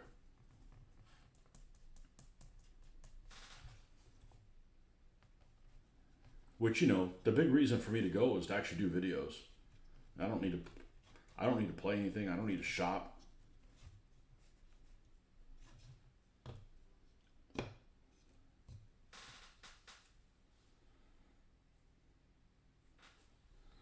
Von Manstein's backhand blow. That would be Kharkov, right? The retaking of Kharkov. Historicon is in Lancaster. Yep. And it's at the downtown hotel. And regardless of what anybody says, that facility is freaking nice. Really, really nice. I can firmly say I will never go to Historicon again at the host. The host just needs to be condemned. Condemned. A bomb dropped on it. I don't know, you wouldn't be able to tell much of a difference when the bomb was dropped on it. The whole site excavated, and all the soil that's in there gets sent in outer space. It's that foul of a place. And I'm sorry, I work way too hard. Vacation is way too limited to be tortured by staying in that shitty of a place. And I didn't even stay the night there. I'm just telling you just why you're gaming there. February, March 43. Yep. That's the Kharkov thing. I don't know. What do you think about Manstein? I don't think that... I think he tooted his own horn a little bit too much. I think there's a lot of people that could have done what he did. Now, I'm kind of a skeptic when it's like people write their own memoirs and they're a superhero. Like, well, no shit. Yeah, see, after Stalingrad, they got stopped. And then, they pushed back. And then it stabilized at Kursk. And then, we know what happened after that.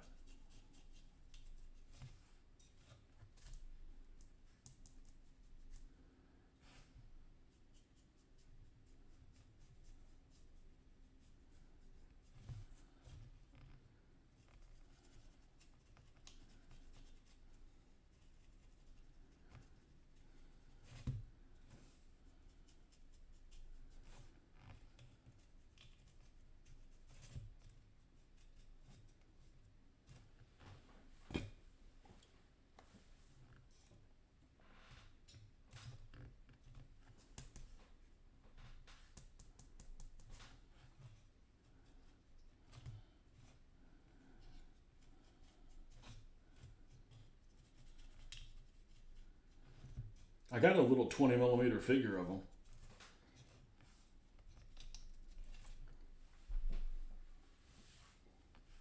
And several other people.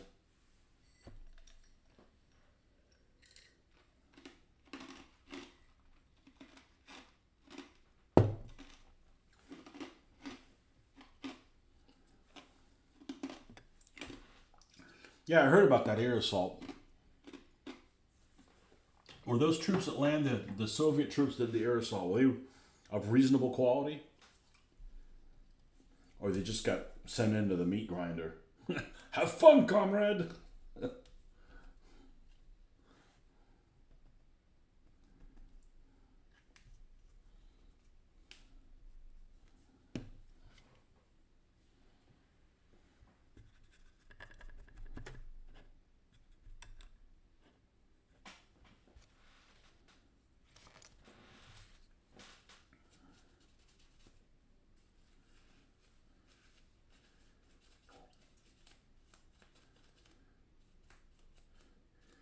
I was watching that Masters of the Air, whatever the hell I was the other day with with someone that said that they were watching some scene and was like, man, those guys really had it rough. And I said, not to downplay the U.S. veterans, but if they went on 25 sorties, right, they were done, right? I don't know if that's true or just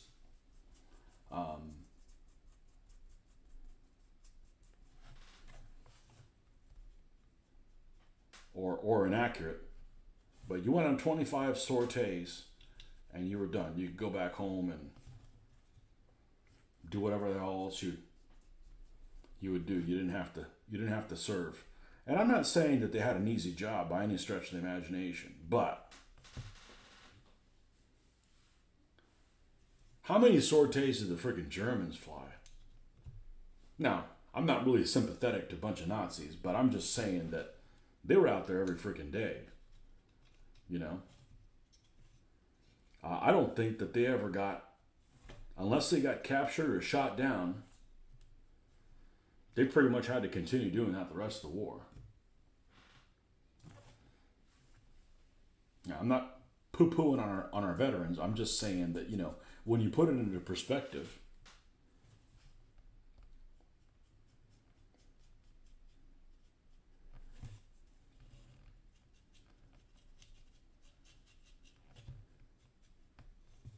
they'd be on the Eastern Front. Sometimes they'd be flying 3 sorties a day.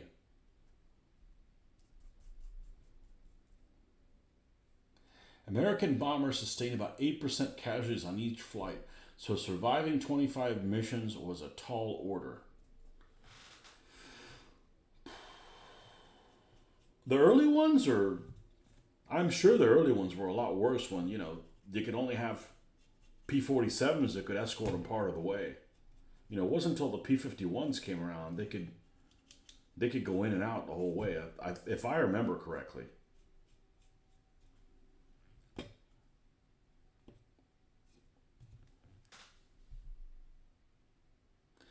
Americans could rotate pilots and crew out at a pace no other nation could during World War II. It's the only place where the homeland wasn't getting bombed. Also.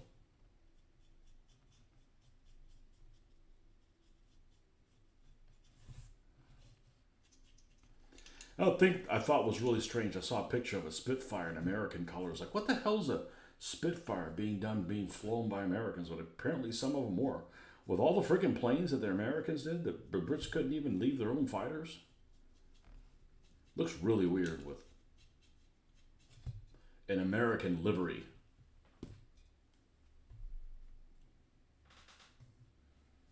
Your grandfather was a navigator on B-29s. Anyone here has relatives on bombers? I have no relatives that were even in the war. My ancestors hadn't come to this country yet. It wasn't until 20 years later. So none for me. My dad is old enough to have been in the Second World War. He just didn't live in the country that was in it. So...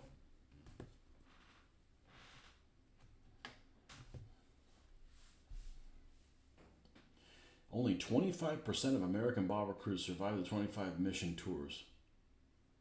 Wow, that's really bad odds. It just doesn't sound like that much, but I guess those Nazis put up a hell of a fight. Between the flak and shit, I think the flak would be... at least a fighter plane, you can at least shoot back, potentially. Flak, you're just like, waiting to see if it's coming for you. Flak attack.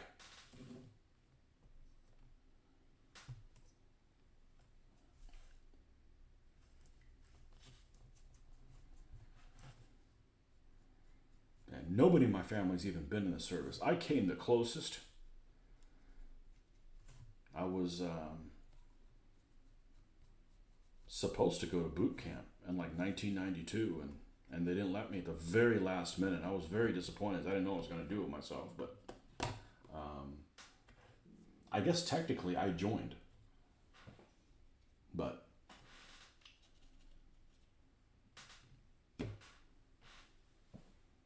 Well, at least they didn't shave my fucking head. And then they didn't get to do anything. It was a combination of anti-air guns and many missions having fighter escorts just leave to go after German fighters left the bombers vulnerable. What's your favorite bomber of the Second World War? What's your favorite American bomber? I think the B-26s are really good looking. The Marauders, I think it's a really good look. I think the B-25s are ugly. They have some features that just aren't very attractive. B-26s have just got some cool lines.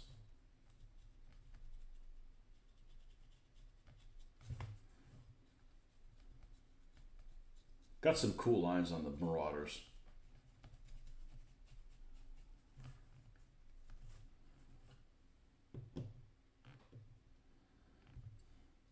Could do a whole episode this about aircraft. It's definitely my weakest area. But you know, there's some aircraft that I like, even though they were a piece of crap. You know, I like a Messerschmitt 410. I think it's a good looking aircraft. You know, it's got weird things like those little rotating little machine guns on the tail and shit like that. You know, but it's an attractive vehicle. We're talking about fighter bombers or actual bombers. Like a 410 counts. Mosquito counts. Typhoon doesn't count. How about something that takes multiple crew members?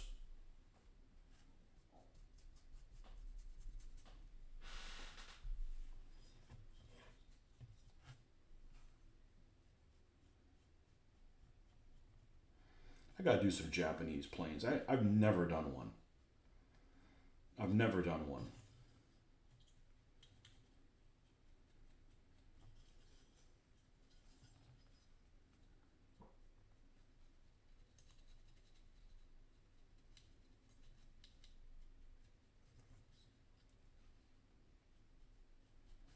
A couple of the bombers actually look pretty attractive looking.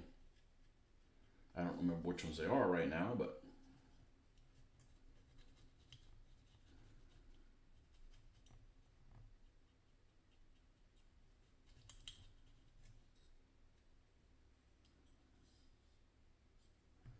and not the ones that are really good. I mean, I think a Betty was actually a pretty decent bomber. I'm talking about like a, I don't know what it is. This one looks like a Soviet PE-2. Sally maybe, I don't know.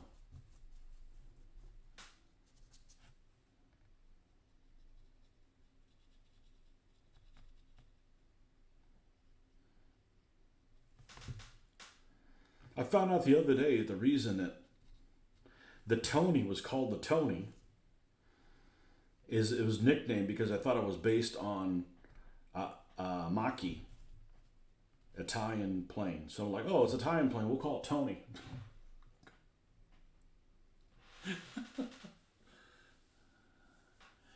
Favorite be a B-17. What was the reasoning behind some of them were olive drab and some of them were metallic colored? Was there a reasoning behind that? I personally think any plane that could be metallic looks better metallic. It does. A P-47 looks a lot better metallic.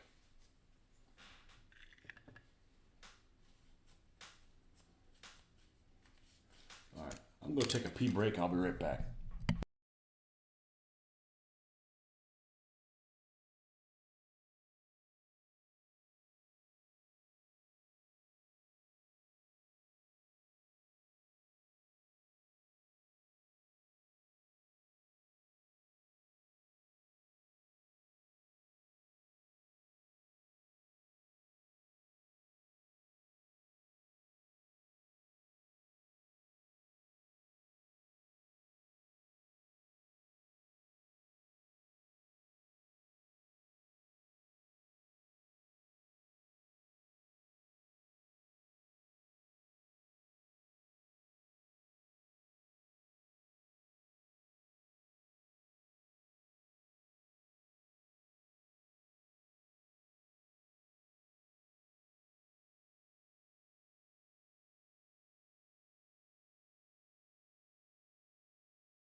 No, I'm thinking about it. Let me grab this book, which I got relatively recently.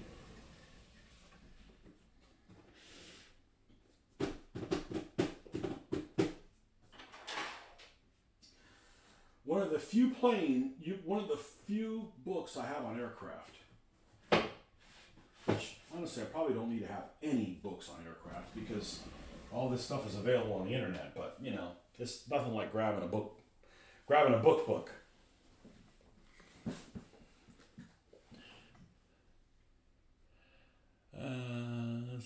Now, if we're talking single seat fighter bombers, I'd probably have to go with Lockheed Lightning. Lockheed Lightning? What the hell is that? Lockheed Lightning. Lockheed Lightning. Oh, a P-38 Lightning. Oh, it's a P-38, of course. An odd look. It's an odd look without being odd. It's kind of classic. Cost savings. Once we had air superiority, no need for camo, and save time and painting costs. I do like the Dauntless dive bomber. It's a good looking plane. Especially before Battle of Midway when they had the center. I'm a fan of the tiny little red dot in the middle of the. Yeah, the Dauntless is actually a good plane. I am not a fan of radial engine aircraft. As a general rule, I don't find them very attractive. Generally, I don't find them very attractive. See if I can find a picture of a. Yeah, and they had that mid color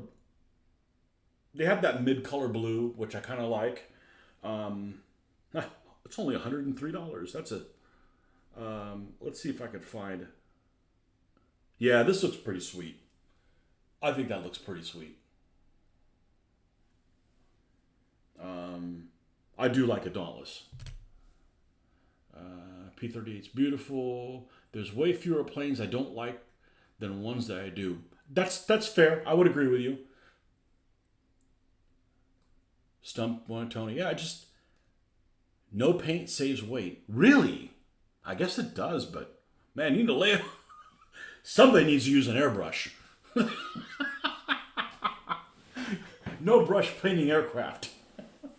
They're becoming unairworthy. So the book I've got, this is actually a pretty decent book. I picked this up from, I don't know, Books A Million or something like that. Probably $10 or something like that. Classic military aircraft. P-47 with the bubble canopy on the front, of course. It's got World War II things. It's got World War I planes as well. Well, I've said before, most World War I aircraft are really unattractive. Val's not an ugly plane. A lot of the Japanese planes actually aren't that unattractive. They're actually pretty cool.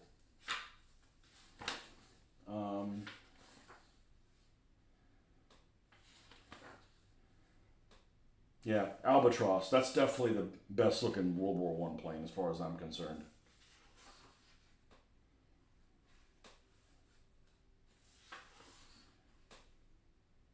AR-68, never heard of it. Oh, got Crooked Spider pictures here. I thought at one point, it'd be kind of fun to do since I was really big into naval planes, just do a bunch of float planes. Like float planes that have been on different planes. Like, have an Laredo on there. You'd have the Kingfisher. I don't like the Kingfisher. The canopy on it's way too long. It just looks weird. This big ass glider thing. Not a fan of jet aircraft.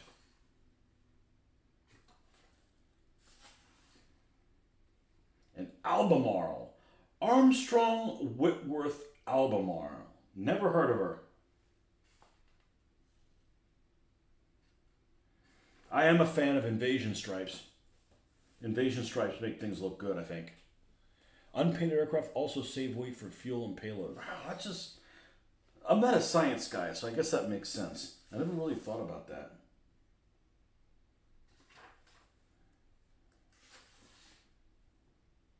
Czech biplane. Oh, is this the...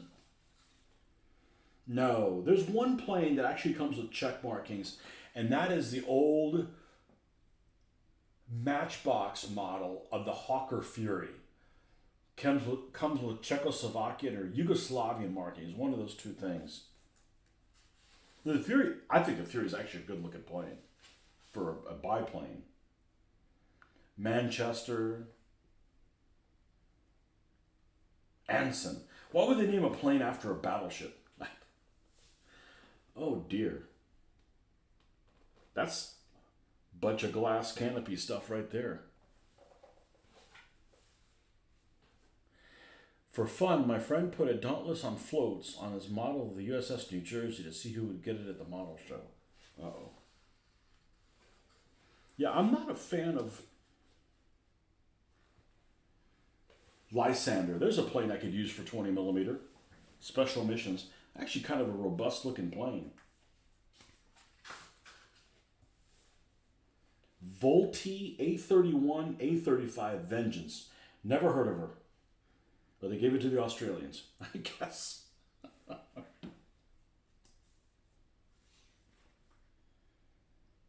Wow, what a strange plane.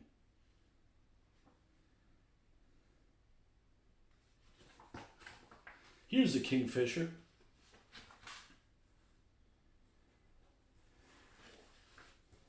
Yeah, too big a canopy. I think it was a good plane though. They had them on every... Here's the Corsair. I'm not a Corsair fan. You know, here they're at least they're not that bad because they have like a different color, but when they're overall in this gloss blue, dark blue, count me out. I'm probably an effective camouflage scheme, but I'm not going to build one of them, you know? Sea Fury racing out of here. Sea Fury is very pretty. British airplanes are either beautiful or ugly ducklings. Well put. Exactly. There's no middle ground for them. And some of the Soviets actually have some good looking planes, regardless of whether or not they were effective. This Tu-2, this thing has good lines. It's a good looking plane. In some of these shots, it almost looks like a Condor.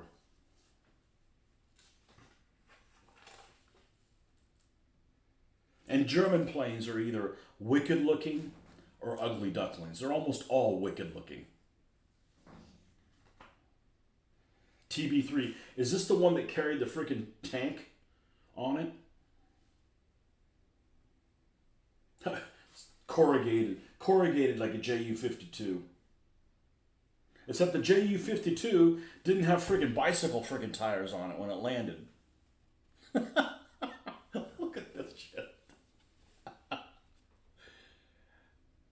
Well, you know the good thing about it, if you make a Soviet plane crappy and it crashes, that's less communists in the world. You can say the same thing about the Germans too. Spot aircraft. Walrus. Walrus is a good looking plane. Walrus is a good looking plane. I think. Just classic. I linked you the only 48 plank hit. Okay. I'm not a fan of that scale. Sorry, dude. I mean, you could... Let's see what we got here. The only model that you have. Okay. That's the one that has torpedoes, right? H-16? I think it's got torpedoes. 2 torpedoes strapped side by side. It sure sounds like it.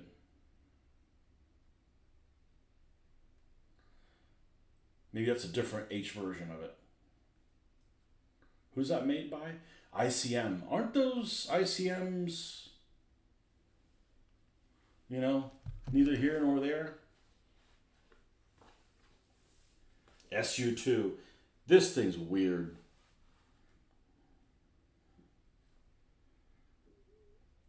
This is like one of those planes that just got shot down in droves by the Luftwaffe.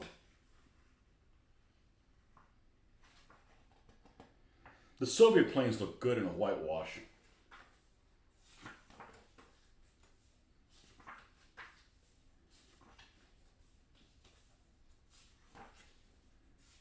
I got a bunch of World War I aircraft here. Sikorsky Ilya Muromets. Sounds like something you'd call somebody you don't like.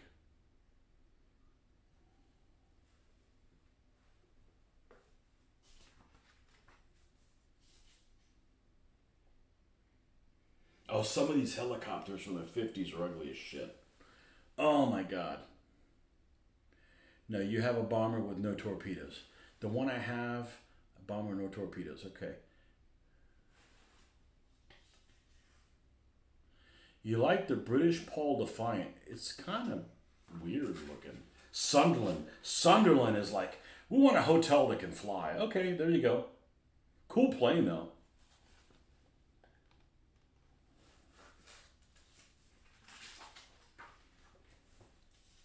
Short Sterling. Short Singapore. Never heard of her.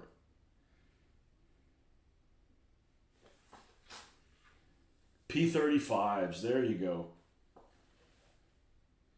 P-35s and P-36s.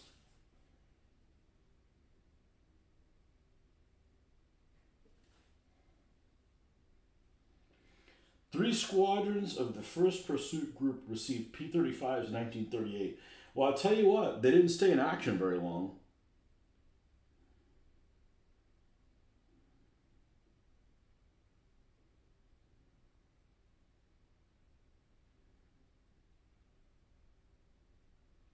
The initial P-35 withdrawn from frontline service in 1941. But undelivered Swedish examples continued to serve in the U.S. Army Air Force P-35A.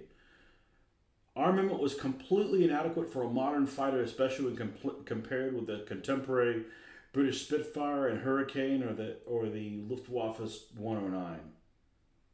What the hell is it armed with? 250 cals and 230 cals. Yeah, that's lame. Well, the Japanese were armed with crap like that. Okay, these Italian bombers are pretty cool. SM-79s. Now, a story about the SM-79. Way back in the day, back in the 90s, my parents knew a guy. He's a friend of his that actually was a pilot of one of these. And I never got a chance to talk to him. And, he survived the war and he lived here in town, and I just never got a chance to talk to him. But, oh well. Those had torpedoes.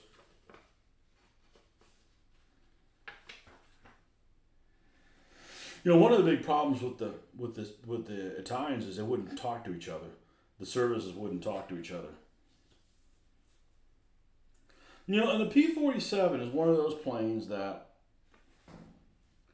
honestly, it's ugly. But I don't care. I still like the ugly P-47. There's just something about it. It's just a damn brute. It is just a damn brute. Oh, the Germans captured one?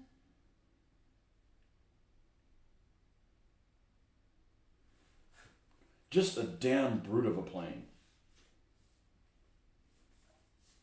Some of these Italian fighters are really attractive. Ah, the good old Poles. I love the polar symbol. It's like Purina dog chow.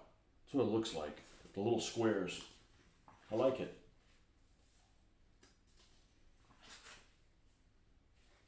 Okay. You like building ships, but they're too time consuming.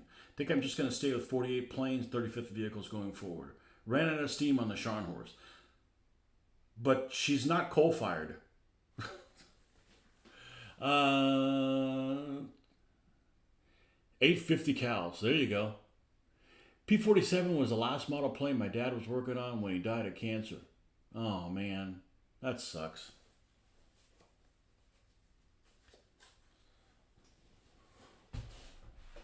Cancer's I hate cancer. Well, nobody goes around saying, I like cancer. Well, I bet somebody does, but may they die from cancer if you say that kind of shit. Okay, these guys are ready to go to the tufting block. All these vehicles.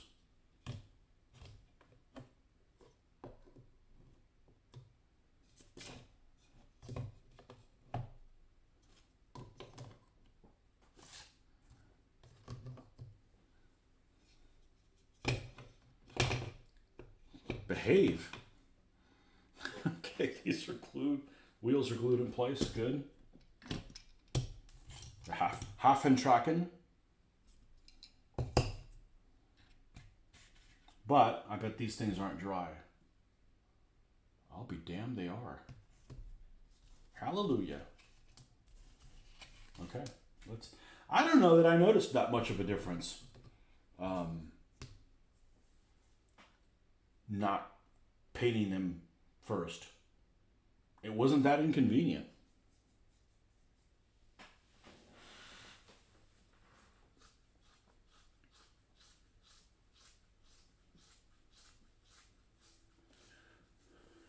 Your enthusiasm was torpedo and bombed.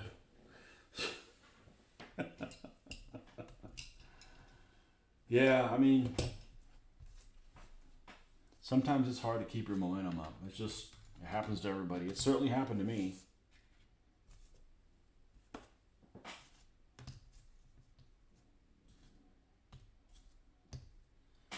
It's definitely a beautiful ship. It's definitely beautiful. It's definitely more attractive than the Bismarck. Bismarck's just like the proportions of it's too fat. And Scharnhorst has a great shape. Scharnhorst. Especially Scharnhorst, even more than Gneisenau, because the mast where it is on Scharnhorst is like, that's exactly where it should be. It's a good looking ship, there's no doubt about it.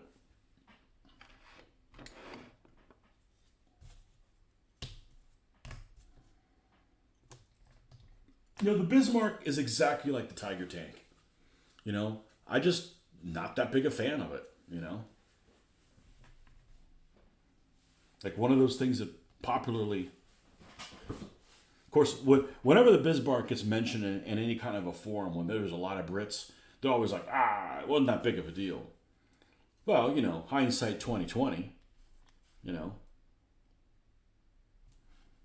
But it could have been.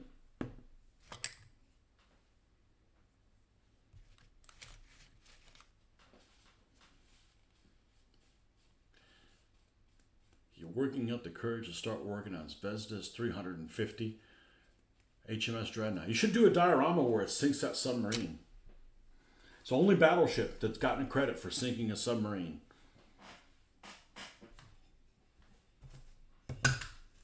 Wasn't it Jutland?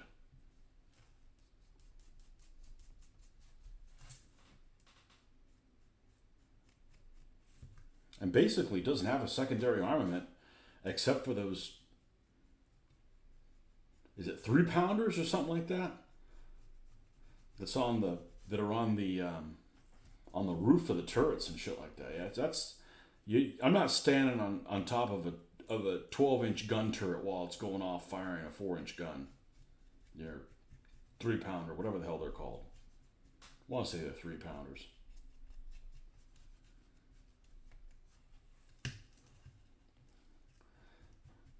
So yeah, the Dreadnought is literally all big guns. And the German equivalent actually has a secondary and tertiary battery, the Nassaus. The story of Bismarck is one of the greatest stories ever told. I'd agree with you. Although, I still don't understand the whole why it had to turn. You know, I understand your rudder's jammed, but why do you have to turn exactly the polar opposite of the way you're going? You know, and I've read a couple different things. I think recently I read that, you know, one of the problems is that the Germans wanted the propellers protected, so the armor goes all the way to the end of the ship where it doesn't on other ones, and because of that, the propellers have to be tilted inward some, and that basically meant that it was very difficult to steer the ship unless it was going against the wind or something like that. But I'm just like, I'd just freaking stop. Like, why would you know, why you gotta, well, I guess we gotta keep the ship going. Well, why are we going?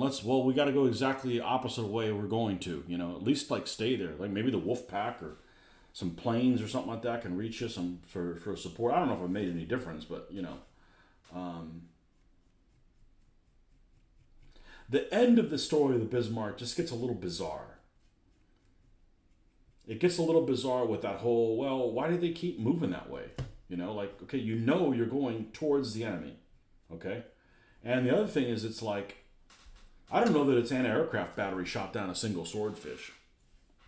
That doesn't mean that the swordfish guys weren't doing brave shit. I'm just saying, I don't think they shot a single swordfish down. So not, I think I've heard that, you know, one of the issues is the swordfish were too slow. So, you know, the way the anti-aircraft was, you know, was calibrated for it. They were basically overshooting them. Like, you know, really not even one plane got shot down, you know.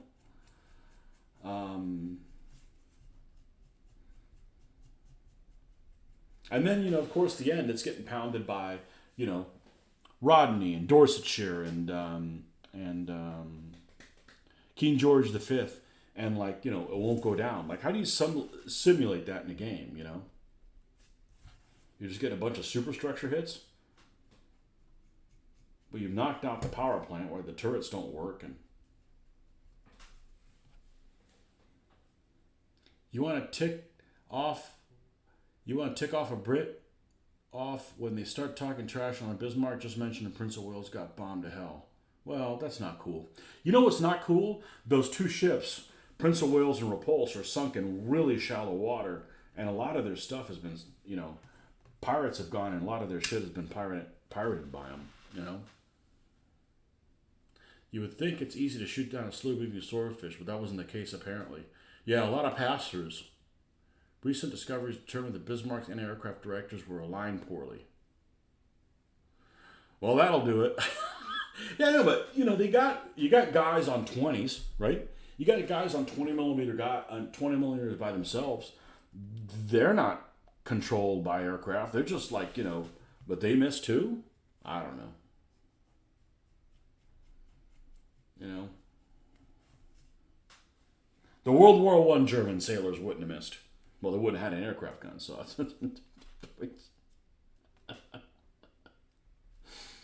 oh man. Yeah, stuff like that is what got me into World War II first. Reading about that stuff in junior high, reading about the, you know, Scharnhorst and Eisenhower and the Graf Spee and, you know, all that other kind of stuff. You know, got me building models, and then the next thing you know, I'm like, oh, you can war game this?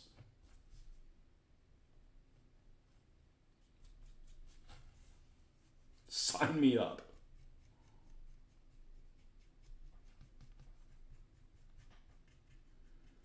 I'm not a fan of the King George V class battleships. When we used to play a naval game that we used to play, you know, there is very little conning tower armor on those modern ships. I think they got like 5 inches or something like that. So you could get some really nasty criticals in that game. I don't know if that's realistic in real life, but you could get a nasty penetration. You know, you got like a 15-inch belt, but you got a 5-inch conning tower armor. You know, it's like, that's like a freaking problem. You get criticals and, you know, have problems. And I don't like the idea of this, like, okay, we had 13.5-inch guns in World War I, and then you did the super dreadnoughts, the Queen Elizabeths. They had 15s, and the R-class battleships, they also had 15s. And then they built Rodney in between the war, and they had 60-inch guns. All right, now we're cooking. And then they build the King George V, and they drop down to 14. It's like, dude, like, what happened? You know?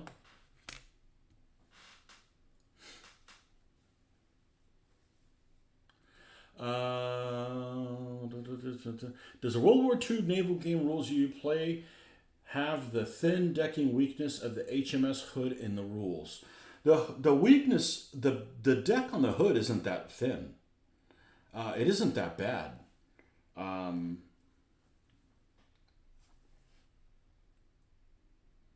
don't know what it is in the modern rules, in the modern version of the rules, because it doesn't include the ship data. That's a freaking annoying as crap. It didn't include the ship data, so I don't know what it is. But the other one, it probably has a little bit less deck armor than the. You know who's got a lot, very little deck armor? Scharnhorst. Scharnhorst, if I remember correctly, has more belt armor than Bismarck, but she's got almost half the deck armor that Bismarck has.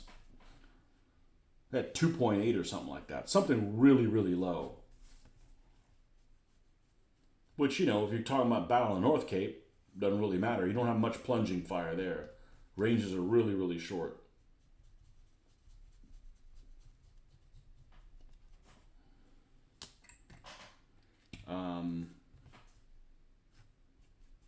Yeah, Sharners is actually really well armored, except for the deck.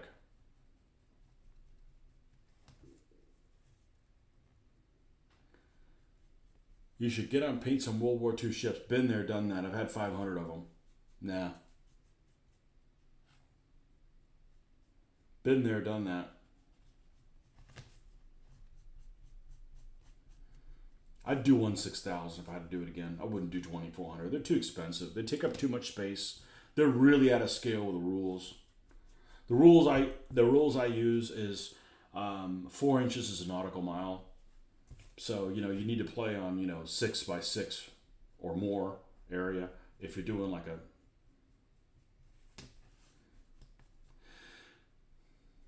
And we played it a lot. We played it a lot.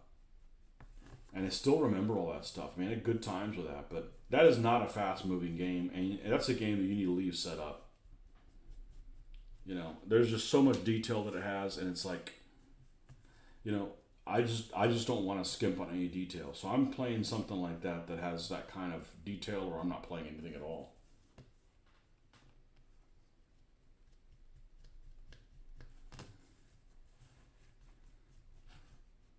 Yeah, I had about 500 ships. I'd have probably 250, maybe 300 of them painted. A lot. But they weren't painted by these standards. They look like things looked in the 90s. Late 80s and 90s.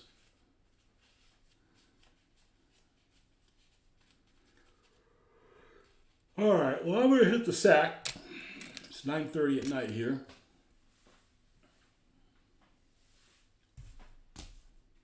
Had a good session.